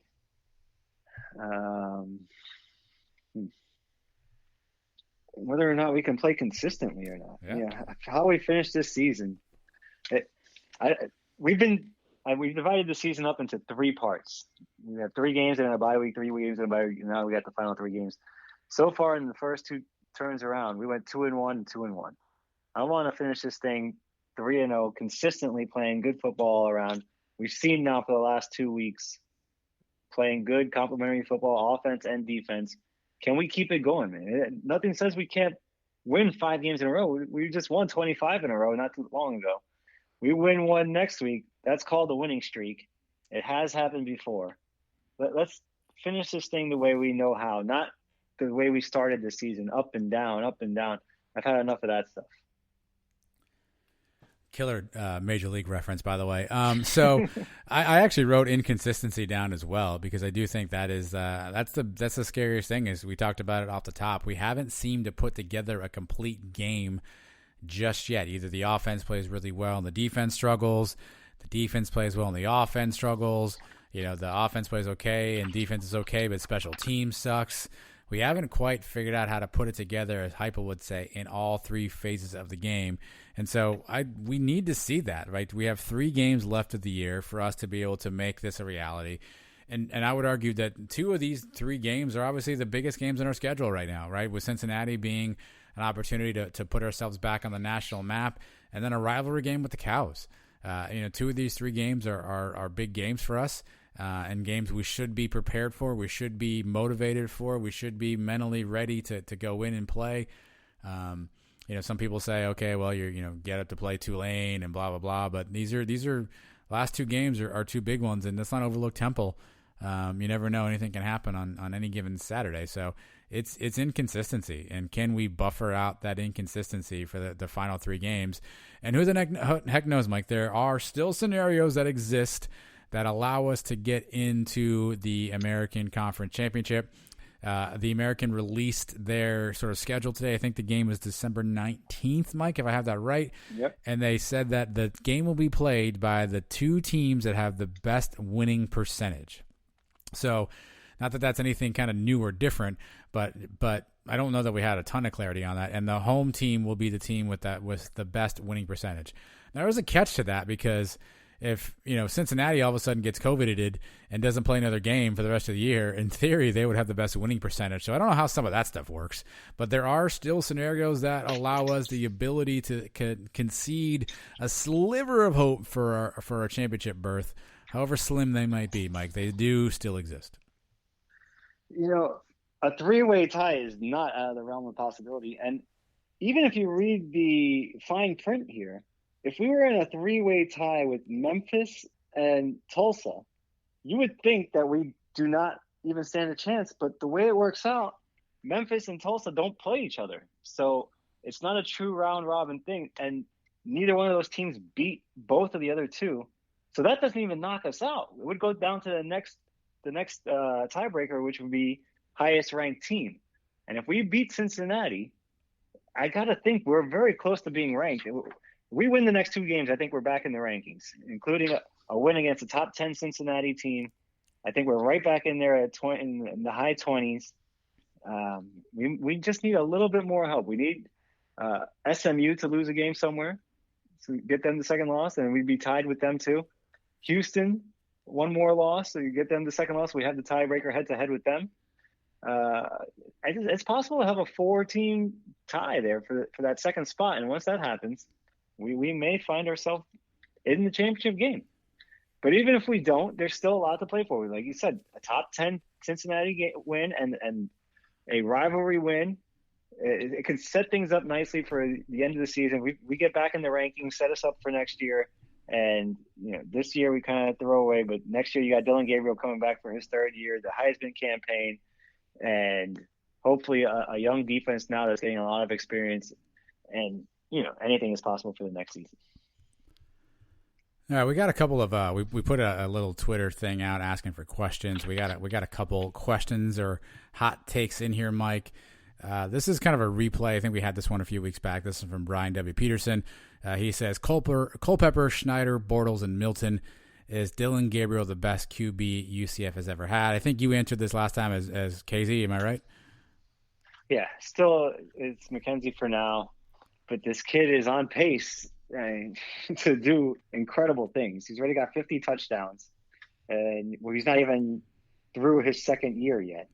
So he keeps this pace up. He may finish this year with close to 70 touchdowns. And then he's still got 2 more to play. He may shatter every quarterback record. But, Mackenzie Milton was on pace to break Schneider was on pace to break all of Dante's records. And then what happened at the end. He didn't get to play the last few games. Milton was on pace to break all the records, and then he had the injury. So just because you're on pace to do things and you start off great doesn't mean exactly it ends the way you want it to. But the sky is the limit for this kid. So he may one day go down as the greatest quarterback we've ever seen. He's not there yet. He's got to win a few games. He's got to win a conference championship. He's got to win a New Year's Six to be in the conversation, I think. But he's got time to do it, and I can't wait to see him do it. Yeah, in true election format, too early to call the race is my answer on this one. I think I said Dante just because of what he meant to the program, but you're right. If you put them all at the same exact time in their careers, with the exception of maybe Milton, who had some eye-popping stats in his 2nd year as well, Dylan is certainly going to be right there, if not leading in terms of statistics. But you said it yourself, Mike. He needs that 1 or 2 game signature win. He needs that win against a powerhouse, quote unquote, team, or a come from behind win, whatever you want to call it. He doesn't really have that under his belt right now. Not his fault, but he doesn't have that under his belt. Cincinnati, a top 5, a top 8 Cincinnati team would be a nice one to put on the resume early on, and then hope to look into a conference championship game or a bowl game in one of the next couple seasons. Also depends on if he stays all 4 years or not. Obviously, he has the option to leave after his junior season. This is a kind of a free year for him. So essentially after next season, even though he'll technically only be a sophomore still, he'll have the ability to go to the league at some point if he so chooses. So if he stays and he gets a signature win under his belt, he's definitely on the trajectory to get there. Yeah, look at his dad. His dad, Gilbert Gabriel, played at Hawaii, had some big wins against BYU at the time. BYU was a top-ranked team. Dylan could do the same thing to Cincinnati this year. Cincinnati comes in as number 6. Maybe they creep up to 4 or 5 by the time they come to Orlando, and he blows them out of the water. That'd be his first signature win, and then maybe, maybe get into the conference championship game and has a big game in the conference championship or wins the conference next year or takes us to a New Year's 6. That's what he needs, and once he gets those, then we can start having these discussions. This one comes from Steven Knight. His handle is El Jefe Gringo. He wants to know what changed in this week's defensive performance. Was it game plan, or was it personnel, or something else? Oh, well, I guess the most obvious thing is personnel. Because that's the big thing you can see different. I don't know how much you want to credit the game plan. They lost their best player early in the game, which is a big help. How much of their game plan was depending on Marquez Stevenson taking advantage of our guys, and then he's out, and they don't know what to do next. But yeah, I mean, the young guys stepped up. The people that weren't expected to play coming into the year, Thornton and Derek Gaines and names like that, played a very good game. And I guess that's the biggest reason, just changing it up. I think the other thing I would say is it's hard to remember that far back because it was that far back. But the defense played well early in the season. They played well at Georgia Tech. They played well at ECU. Now, granted, we don't know and didn't know then how good those teams were. And then we saw them go out and lay an egg against Tulsa and Memphis, and so that kind of erased that. But the defense had, a couple of solid games. I wouldn't say they were dominant performances or anything, but they had some solid games early in the season, so we knew they could play well. What transpired over the next 2 games is obviously still going to be the mystery of this season that we'll probably, be answering on a podcast in 2 years, and we talk to somebody from the team and they tell us what really happened. But here's what I want to believe, Mike. I don't know if I do believe it, but what I want to believe is that the guys on the defense looked around at each other and said, and maybe Richie Grant's that voice, maybe it's somebody I don't even know, looked around at each other and said, you know what? Let's just go out there and play ball. Like, we don't have the guys we're supposed to have. Some guys aren't here. Some guys are missing. Some guys did whatever. Like, who gives a crap? Everyone, let's just go out there and play. And that they decided that they were sick and tired of it, and that the young guys are like, this is my chance. I'm going to go out there and just blow the doors off this thing. And that's what I want to believe happened. I don't know if it really did, but I guess that's my movie ending to this whole story is that moment where they all look at each other and go, let's go. Maybe they just made the defense just more basic for these guys. Who knows? Maybe it's something as simple as that, simplifying the defense for the guys that don't have as much experience. Mario Paz wants to know, he's at Lonely Bee UCF. I probably pronounced your last name wrong, Mario. I apologize. I think this is a bit of tongue-in-cheek, but is it time to start the Parker Navarro era after Dylan Gabriel failed to get 400 yards against Houston? Well, Dylan already set the record for 400-yard games in a season, in a career, and he did it in this season alone. We've come to expect the 400-yard game now. Heck, we didn't expect the 600-yard game every once in a while out of this kid. But, yeah, I know obviously he was joking when he asked the question. I assume. But Parker Navarro, who knows what we have there in the wings. We may have a very talented quarterback. Hopefully, we don't even get to see him for the next couple of years. He redshirts this year. Yeah. Dylan comes back again next year, and maybe we see Navarro for his junior and senior year, a couple of years down the road. Yeah, I mean, who knows what we have in him as well. We have another Arizona commit, Mikey Keene, who I think, Brett, he got an offer from Iowa State, if that rings a bell to you. Any Brock Purdy PTSD out there. So, I mean, he's a looked like a kid who had some good highlight tapes out of high school, but we'll see what happens when he gets on the field. Obviously, he's He's got some guys he's waiting behind right now, but hopefully Parker's number is ready when he's called. UCF Knights Huddle at UCF Knights 8 asks us to talk about the future and conference realignment in 2025. Mike, get on your crystal ball hat. Do you have a crystal ball hat? I don't even know. Realignment in 2025. What do you got? This is everybody's favorite off-season topic every year. We're here in the middle of the season now. I guess there is a bye week coming up, so maybe we can address it. 2025 is 5 years from now. Assuming all the TV contracts are up for negotiations by then. The next time this thing gets shuffled around, we have to get in. We have to be included at some point, and that's going to be our chance. If we don't get in this next realignment that's coming up in a few years, we may never get in, and the distance may grow even further between the P5 and the G5. So hopefully by that time we are. I don't even know if the Big 12 will be around. That all depends on what Texas and Oklahoma want to do. If they want to bail, then the Big 12 may die. So I mean, hopefully we get in, and that there's no reason we shouldn't be in. The size of the school, the way that we're growing the last few years, the commitment we have to football and basketball and basically all our sports now, our top 25 programs all across the board, we should definitely be in. And I believe that we will be when the time comes. In the next 5 years, we will be in a major conference. Yeah, where that conference is, I don't know. Obviously, it's going to have to come with some sort of expansion. Is the ACC going to expand? Is the SEC going to expand again? Are some of these other schools going to want to leave where they're at? Nebraska clearly doesn't want to be in the Big 10 anymore. So are they going to try to go to the Big 12? Is that going to piss somebody else off and somebody else go someplace else?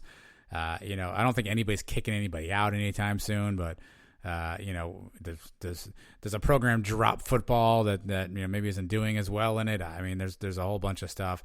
The challenge is there's certainly a scenario where we're left holding the bag and musical chairs, and we're sitting there without a place to sit down. And so that certainly is a scary part about 2025. I don't think anybody can really predict, where we are. I would say we've got a really compelling case.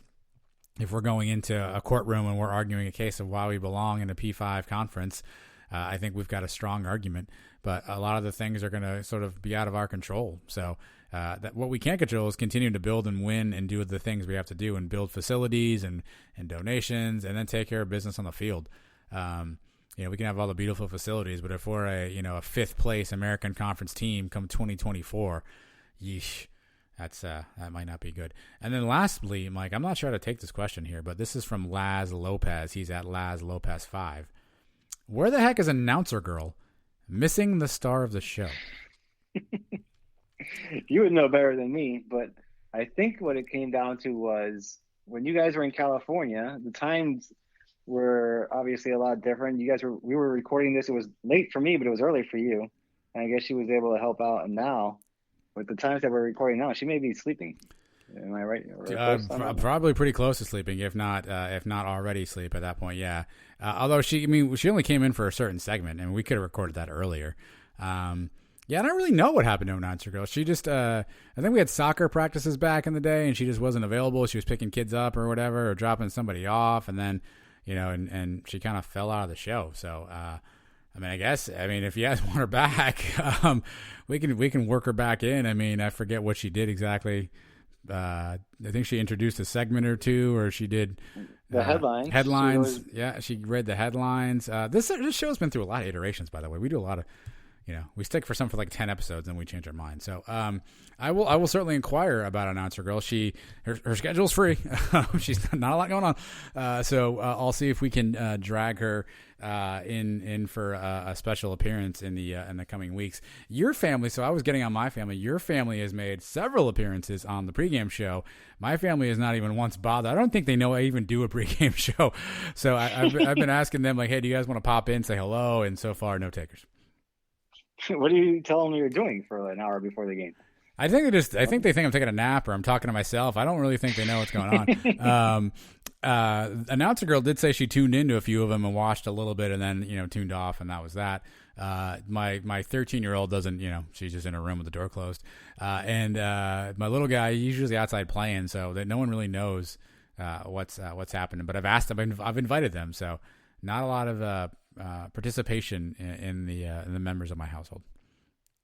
Yeah, my daughters would have loved to be on. When I first told them we were doing it again at the beginning of the year, I think since I did one with them last year, I thought they thought that they were going to be on every week and actually be running the show themselves by now, because they want to be YouTube stars and all that. And they've just made a couple cameos. So they get the point now. But yeah, they'd be on all the time. They're glory hogs. So, but yeah, it's been fun. It's been fun, and we can bring them on every once in a while.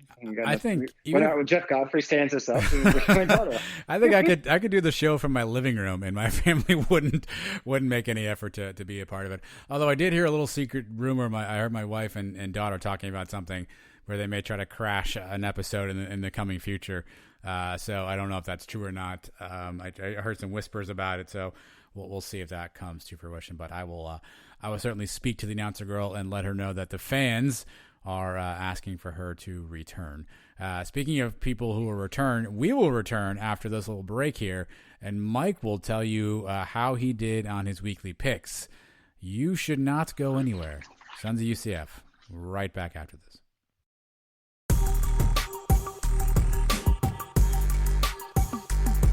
Mike versus everybody.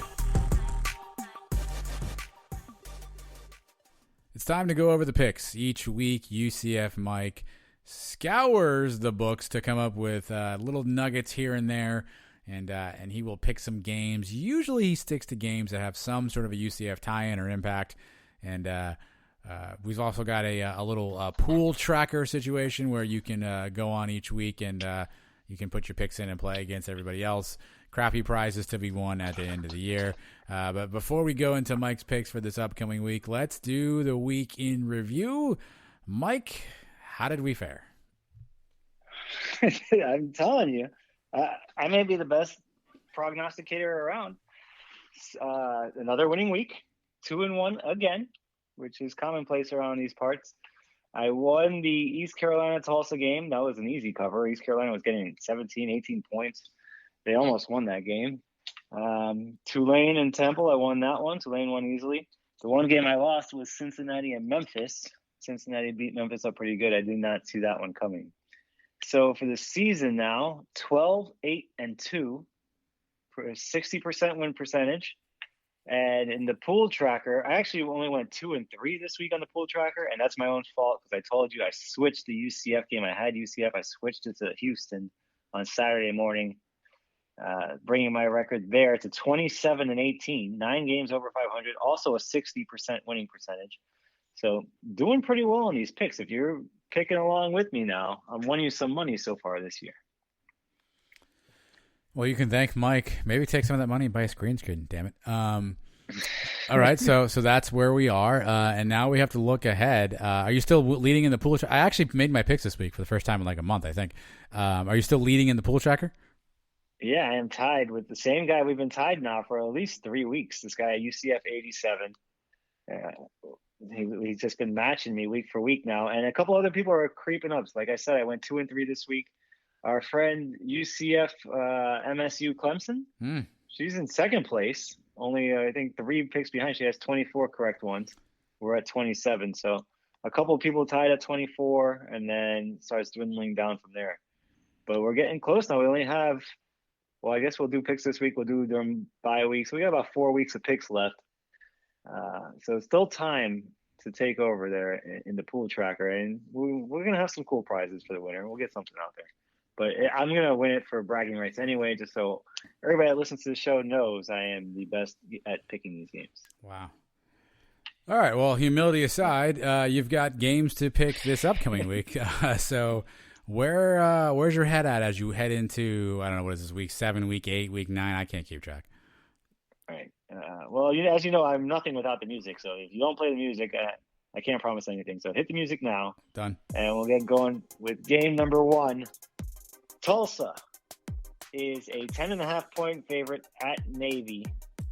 Navy hasn't been great this year. They've been up and down, but they do put up a fight. They do not quit on any of these games. I give them that. They're able to score points. They put up, I believe, like 37 points against SMU. They gave up 51, but they do put points on the board. They're not a pushover. And Tulsa as we know, got very lucky this week as they were gifted a win against East Carolina. That's trash. Maybe. That's trash. Yeah, stay tuned to the Cal of the Week segment for more on that. Maybe they're not as good as they were getting credit for. Obviously, they beat us, but I don't know if they're that great. They're going on the road this week now, and it's an early 12 o'clock kick. I see another close game here. I see a close call for Tulsa. Maybe they pull it out again somehow, breaking our hearts, teasing us again. But I don't see them winning by more than 10 points. Maybe something by 3, maybe like a 23-20 score. I will take Navy getting the 10.5 points for game number 1. I like that. I mean, we need Tulsa to lose, no? Yes. So we definitely need them to at least lose one here. And then at the end of the year, they make up that game with Cincinnati. If we beat Cincinnati, maybe we need them to beat Cincinnati, give them that second loss. Or if Cincinnati can beat them, gives Tulsa the second loss and puts them in a 3-way tie with us, that maybe we can still pull out. So a lot of possibilities still. We need them to get another loss somewhere, which is why that East Carolina one was such a backbreaker. Yeah. But, so I'm going to say I like your pick here. We're the weekend before Veterans Day. So maybe there's some kismet involved in here. I also like that you mentioned that the Navy gives up a good fight. I like to hear that in my Navy. So hopefully, maybe this bodes well. So I co-sign this. I like Navy. Let's go Navy on this one. All right. Also, Tulsa traveling all the way from Oklahoma to the East Coast. 12 o'clock kickoff. These Navy guys, that's nothing for them. They're used to waking up at around 4 o'clock in the morning. So have they started tackling people yet? Did we know? Have they started tackling? Well, yeah.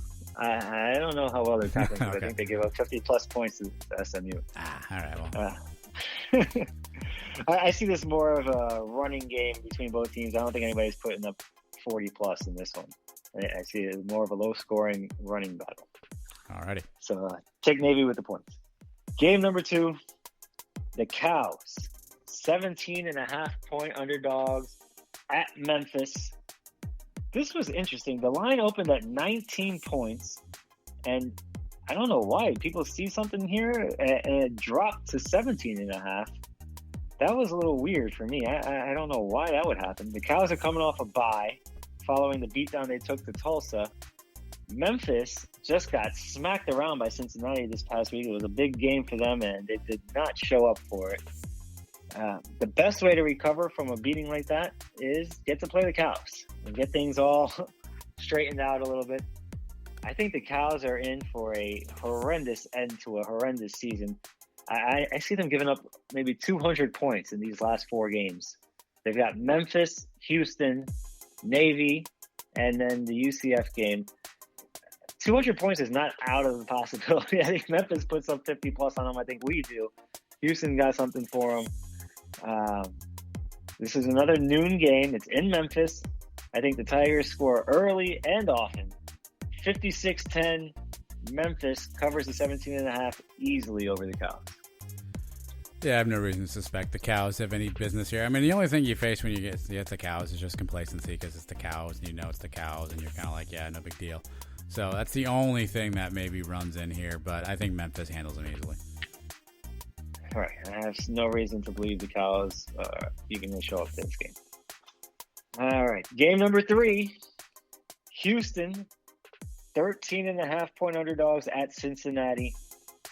Seems like a big number, 13.5 points, but Cincinnati is earning a lot of respect now the last couple weeks. Bearcats are hot right now, just beating up SMU and Memphis, which we thought would be very formidable opponents.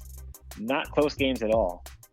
And Houston's offense, we saw them struggle without Stevenson in the lineup this week against us, against a defense that had not really performed great. So if we can shut them down, I think Cincinnati has a better defense than we do. I think Cincinnati can shut them down. I think Cincinnati wins big again for these next 2 weeks. They beat Houston, and then next week they have East Carolina. Another big win there, setting up the big showdown in Orlando on November 21st. I'll give up the points with Cincinnati. I think they win something like 38-17. Holgerson maybe starts spiraling out of control here in the second half of the season. And Cincinnati rolls to another victory. Yeah, I mean, Houston's offense did not look formidable against us. Obviously, Stevenson being out, I'm sure, impacted that a little bit. You mentioned their running game was kind of non-existent. Clayton Tune didn't necessarily play a great game. And so I thought Houston had a better offense. At least they've had better offensive performances. I mean, I got to think Cincinnati's defense is at least as good as ours, if not better. And so if they struggle to move the ball against our defense, I can only imagine that Cincinnati's defense will also give them problems. Unless they figure out a really good scheme and Holgerson can find some sort of a wrinkle that he can exploit, this probably doesn't bode well for the Cougs. No, unless there's something like a bunch of turnovers, something crazy happens. Maybe there's the weather going. We saw the weather in Cleveland the other day for the Browns game. Cincinnati's not far away from there. You get a crazy windy day like that, anything's possible. Maybe they can keep it close, but Cincinnati is the better team. I expect them to take care of business on Saturday. Boom. Those are your UCF Mike locks of the week. And if you heard him tell you he was not shy about it. Mike's on a bender right now. So ride along, friends. If you want to bet your friends or do something else with your own betting habits, and you think UCF Mike is a trustworthy voice, then feel free to follow along. Again, don't forget the pool tracker either. You can get in there, and Mike's already declared victory. So I don't know how the rest of y'all should feel about that. But Mike's already declared victory, so if you want to prove him wrong, get in there, and let's see what we got for the rest of the season. Coming up, though, we will close up shop with the Cow of the Week segment, and that's next, right after you hear a little bit of Jeff Allen, a little bit of Danny White, and then we're back. Don't move. I'm Jeff Allen. Join me each week for unique yet common sense opinions on sports on the Jeff Allen Sports Talk Podcast. We will break down the sports world minus the hot takes with prominent guests and my stable of sports guys. It's sports conversation the way it should be. Search Jeff Allen Sports Talk wherever you get your podcasts or go to jeffallensportstalk.com.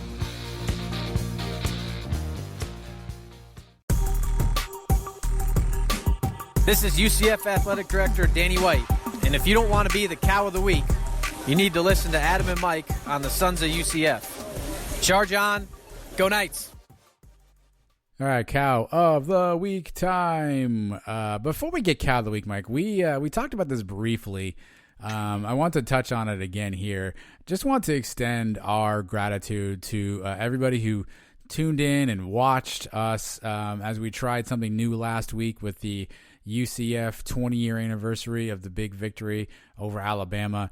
We were so fortunate to have Coach Kruzak, Ryan Schneider, Tyson Hinshaw, and Javier Brolegui join us live for an hour plus to break down that game and their memories and tell some really cool stories.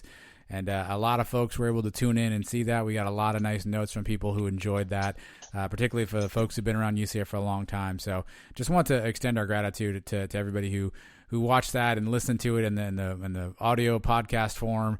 And it was a lot of fun. Hopefully you guys enjoyed that. We'd love to do more of that stuff if we can figure out a way to make it work and make it happen. But I know I had a blast doing it. Mike, I know you did too. That was the coolest thing we've done so far. I mean, we've done some pretty cool things. We got to speak to O'Leary a couple times. We had Maury Povich on. This was awesome. Having those guys, the guys that had the biggest role in that game, which was the biggest win in school history for a long time. And that was definitely the biggest win while we were there. What a great time hanging out with those guys. And I like talking to them before the show started recording. You can see them getting back together for the first time. They hadn't seen each other in so long. And then afterwards, hanging out with those guys, I just sat back and listened to them talk for another 10, 15 minutes to each other. And they had some even crazier stories that I enjoyed. Just a good time overall, man. And I think everybody really enjoyed it. People that were around back then and knew the game, and then people that just came around in the last few years getting a little history lesson. It was a great time overall. I'd love to do it again for another game. And we're only 3 years away now from the Fiesta Bowl 10-year anniversary. So maybe we'll get O'Leary on for that again, and maybe some Blake Bortles and Rennell Hall. Hey, Jesus. Terrence Plummer. I mean, right? shoot for the moon. This one early. Yeah, no. Yeah, no. Hey, we got these four guys. That's fair. Right? That's you fair. Didn't think it was possible. You didn't think it was possible. You said it last week. I you were did. nervous. You Yes. thought we were going to get maybe one. You Yep. thought maybe just Borlegi for like the 20-minute interview. Yeah. And then once we got Schneider on board, he hooked us up with Hinshaw. And we had Coach. We were trying to get Coach was the last guest we had lined up. And that just tied everything together perfectly. So it worked out great. It worked out perfectly that they were all available on that day, which happened to be the exact 20-year anniversary. You couldn't have planned it out any better. And it worked out great. Yeah, I mean, the behind the scenes of how these things come together, maybe even more entertaining sometimes than the actual show itself, between the emails and calling people and text messages and calling other people and hunting and finding people, and then late night phone calls from Mike Kruzak to work out some particulars. But it all worked out well, and we're glad that it did. And again, we thank those guys for letting us tell their story. They could have gone on any show. A few of them went on some other shows, but nobody had all four of them together at the same time. And if you haven't seen it, it's still out there on YouTube. I think it may still be on Twitter if you look at some of our old tweets on our timeline. But the audio version is also available as well. All right, so transitioning now from that to current day, Mike, Cow of the Week. We pick something that was dumb, and we make fun of it. So what do you got? All right, I touched on it earlier. I told you what was coming. The officials in the Tulsa, East Carolina game. They blew this game so many different ways, it was not even funny. On the final drive of the game, they blew 3 separate calls to screw East Carolina out of a win and really screw us out of a Tulsa loss that we need and we're looking for here. So first one was a 4th down stop. The game was over. East Carolina was about to get the ball back. All they would have had to do was kneel down under 2 minutes, and they stop them on 4th down, and then a flag comes flying in about 20 seconds late. It made the Miami-Ohio State 2002 championship game look like a bang-bang call. This thing, I thought for sure it was over. I had my hands up in the air. All right, they lost. And then in the corner of the screen, I see a yellow flag pop up. And oh, what the heck now? So they get another chance. Fine. But you know what? Ball don't lie. Very next play, Tulsa fumbles. They rule it a fumble. It's clearly a fumble. The guy loses possession of the ball. He's going down to the ground, and East Carolina recovers. Boom, game over again, right? No. They overturned the call and said he regained possession and then was down by contact. Just an absurd call. I don't know what the heck these guys are thinking on this one. I mean, usually when you overturn something, it has to be clear evidence. There is no clear evidence at all that this guy regained possession. It looked like the fix was in. And then on 4th down again, they call a complete pass. The replays, they're showing a bunch of replays where it's hard to tell whether or not the ball is complete. And then they show one angle where it's very obvious that the ball was dragging on the floor when this guy did not have possession yet. And they called it a catch. And they ruled it a catch on the field, and they kept it that way. So, I mean, you give this team, Tulsa, enough chances, eventually they're going to get you. And they end up scoring a touchdown to win the game. And then the day later, the conference come out and apologize to East Carolina. Oh, we messed up. That should not have happened. You guys should have won that game. Well, what does that do now? Are you going to change the result of the game? No. So the apology does nothing. And that just brings into question the whole way we're doing these things. Why is it that I can see these things so clearly on a big 60-inch TV?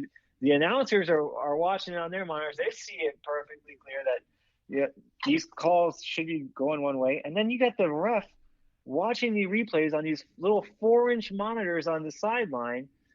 It makes no sense. Every major sport now goes to like a separate official for these replays. The NFL does it. Major League Baseball is doing it. Basketball does it too, don't they? Yeah. They go upstairs to a booth. They go back to New York. Yeah, their headquarters. College football is big money. It's a big time sport. We can't have a dedicated official to go over these plays and get the calls right. Instead, you're calling down onto an official who's watching it on a little tiny monitor about the size of your phone in a little hooded booth thing.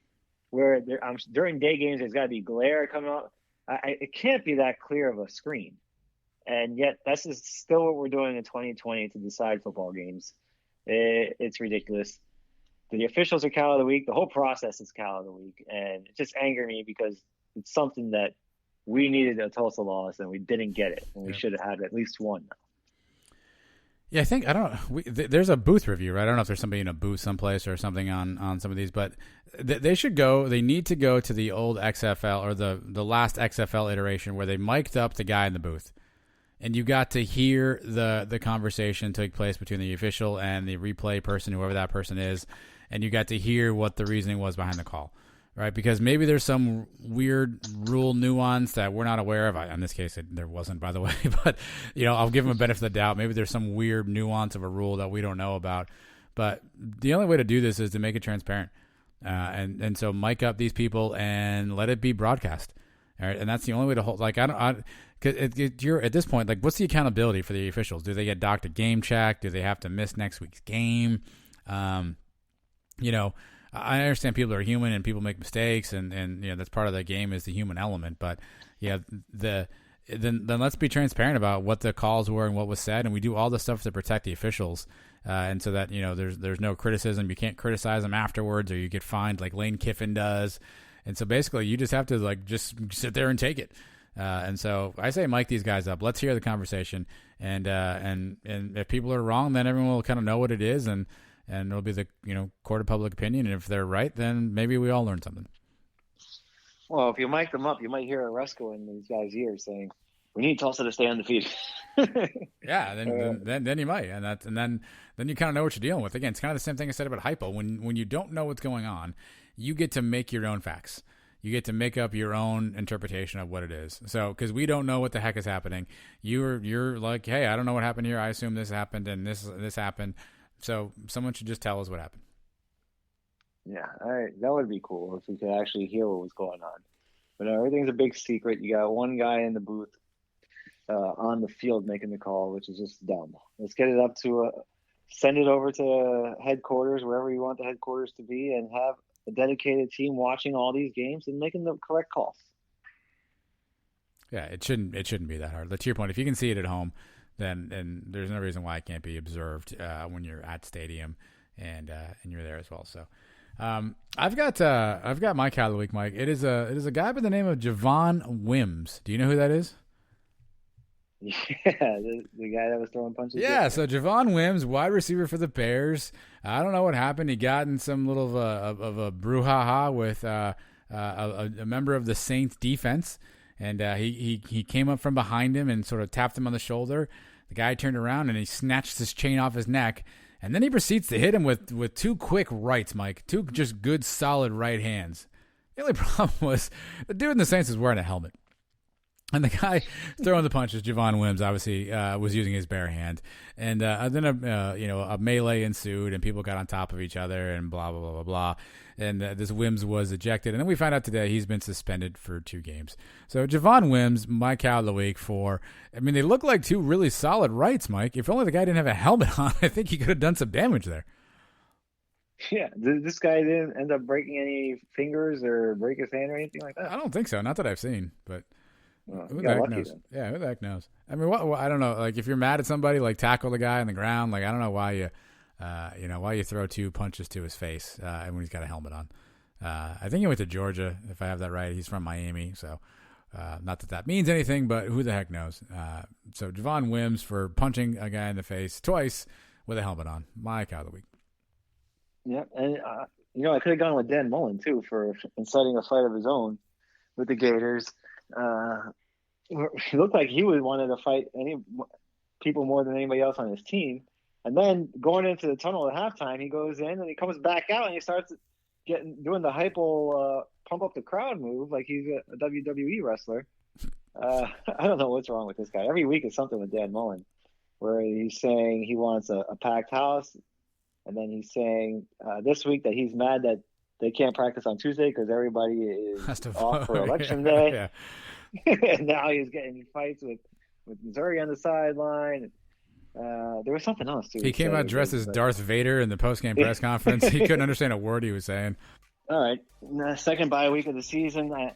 We usually only get one of these a year, so we have to deal with it. A little bit of a different season this year.